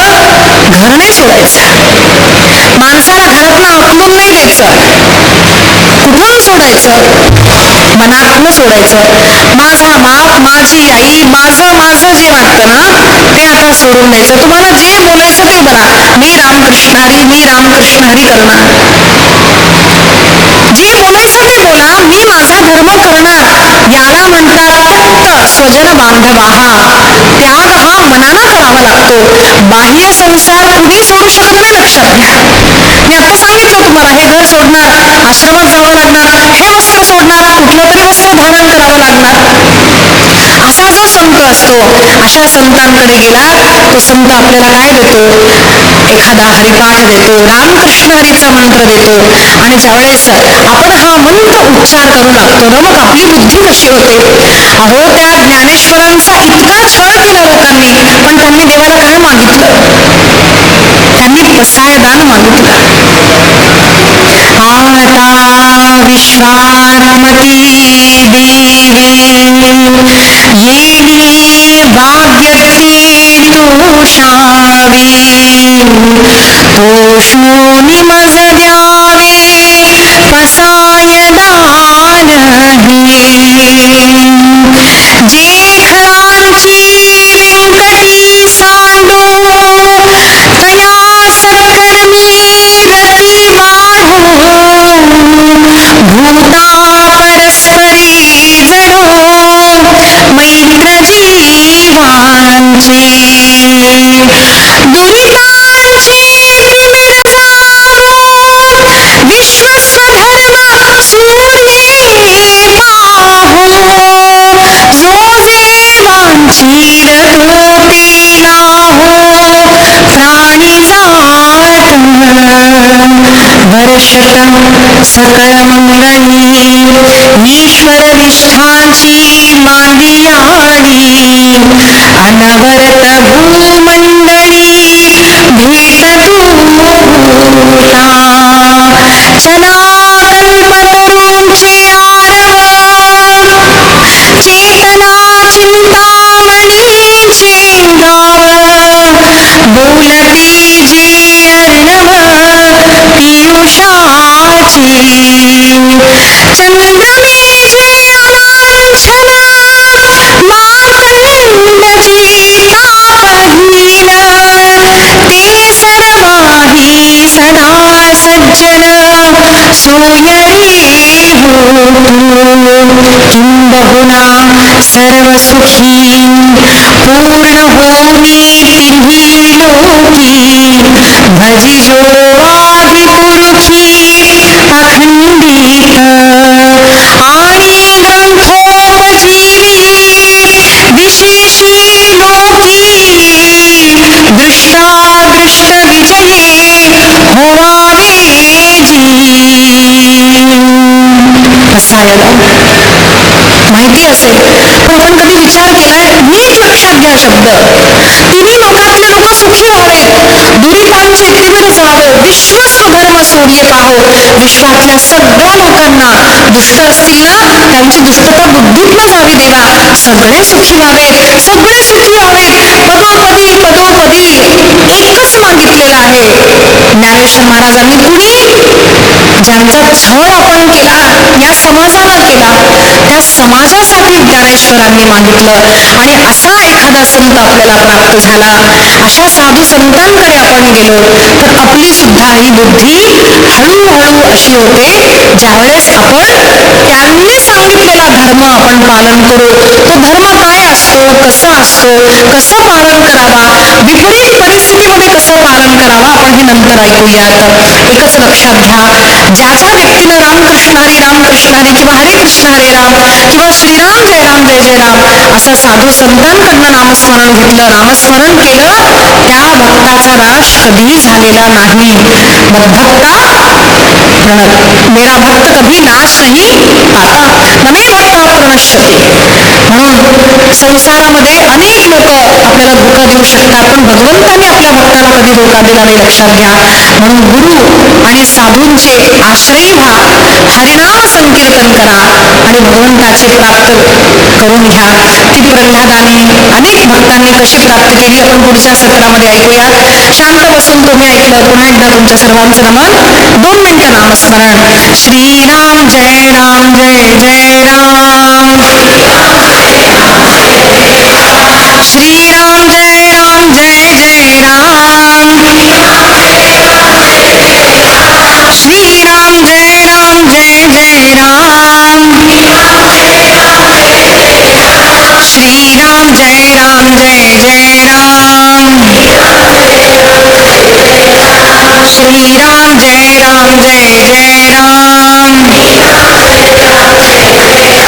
श्रीराम जय राम जय हनुमान. श्रीराम जय राम जय हनुमान. श्रीराम जय राम जय जय राम. श्रीराम जय राम जय जय राम. श्रीराम जय राम जय जय राम. सियावर रामचंद्र की, पवन सुत हनुमान की, उमापति महादेव की, आर्य सनातन वैदिक हिंदू धर्म की, भारत माता की, गो माता की, गंगा माता की, सब संतों की, सद्गुरुदेव भगवान की, कुंडलिकावरदे हरि विठ्ठल श्री ज्ञानदेव तुकाराम पंढरीनाथ महाराज की जय. माऊली ज्ञानेश्वर महाराज की जय. जगद्गुरु तुकाराम महाराज की जय. स्वस्ति. मला खूप खूप धन्यवाद दीदी, खूप खूप धन्यवाद. खरंच सांगते, खूप खूप म्हणजे खूप आनंद झाला माझ्या मनाला. ॲक्च्युली तर आम्ही आमच्या जे काही गुरुजी असते त्यांच्याशी खूप ऐकलं आहे इस्कॉनमध्ये आहे म्हणून, पण आज परत तुमचं ऐकून माझ्या मनाला एवढं छान वाटलं. असं वाटलं की अमृताचं बिंदू माझ्या कानातलं गेलं. सगळं असं वाटलं की मी रिवाईज केले काय ते मी तिकडे ऐकलेले ते सगळं रिवाईज केलं तसं वाटलं. तुमचं सांगत्य आपलं सांगत्य सदैव असावे आम्हाला असं मला वाटते. मला अवकाश दिलं की परत असला कार्यक्रम पुन्हा तुम्ही यावे आणि आम्हाला सुकृत करावे हे माझ्या मनाचं इच्छा आहे. धन्यवाद.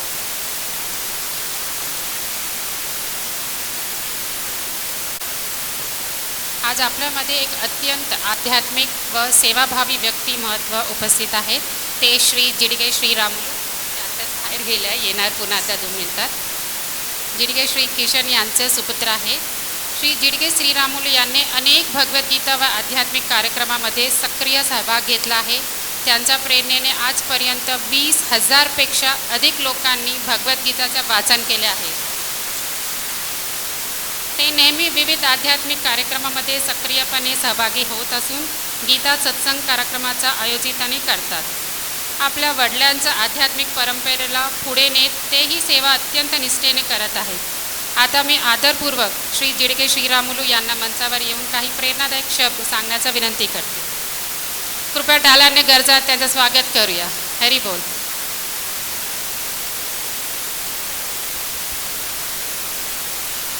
सभी भाई और बहनों को दंडवत प्रणाम. सबको दंडवत प्रणाम. आपका प्यार से मेरे को आंसू आ रहे हैं क्योंकि मेरा पिताजी याद आए. उन्होंने जो मार्ग बताए उसमें चलने का प्रयास कर रहा हूँ. उसमें पहली बार मेरे को सक्सेस दिखा.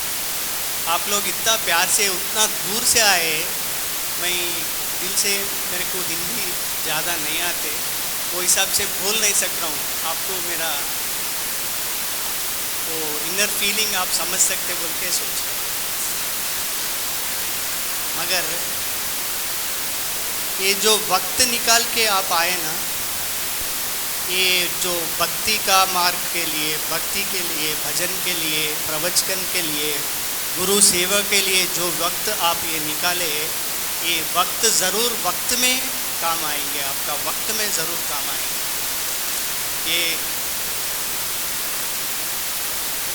मैं एक छोटा घटना बोल के विराम लेता हूँ। एक गांव में एक युवान रहते थे और शिष्य ने कबीरदास को पूछे, सहज मार्ग में मुक्ति कैसा मिलता है? कबीरदास ने कहा शिष्य से, कबीरा कहा कमाल से, कबीरा कहे कमाल से, दो बातें सीख ले। मुक्ति चाहते हैं ना, दो बातें सीख ले, कर लो साहेब की बंदगी और भूखे को कुछ दे। खाली दो बात, भजन और भोजन। ये तो सब सुने सो है, आप क्या बोलने का है बोल के बोलते होंगे। नहीं, बहुत आपको नहीं मालूम है सो चीज़ आप आज अपन सीख लेंगे, मैं भी और आप भी। भजन और भोजन एक ऐसा चीज़ है, मृत्यु मुख से आदमी को निकाल देता है। मृत्यु का मुख में जाने का आदमी को भी उसमें से निकालता है। भजन और भोजन उद्धार। किसी भूखे को खाना खिलाना और भगवान को नामस्मरण करना, दो बहुत लाइफ में इम्पोर्टेंट चीज़ है। एक युवक ने एक गांव में एक चौरस्ता में एक डेरा डाल के 4 मटके लगा के पानी पिलाते थे। आए सो लोगों को पानी पिलाते थे, 4 किताबें रख के पढ़ते बैठते। लोग आते थे, पानी पीते थे, अच्छा देते थे, चले जाते।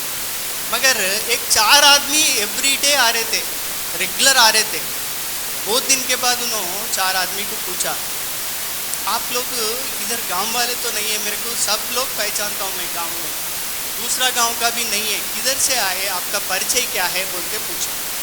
वो 4 आदमी क्या बोले, नहीं नहीं हमारा परिचय रहने दो, हमारा परिचय देने का ये वैसा नहीं है।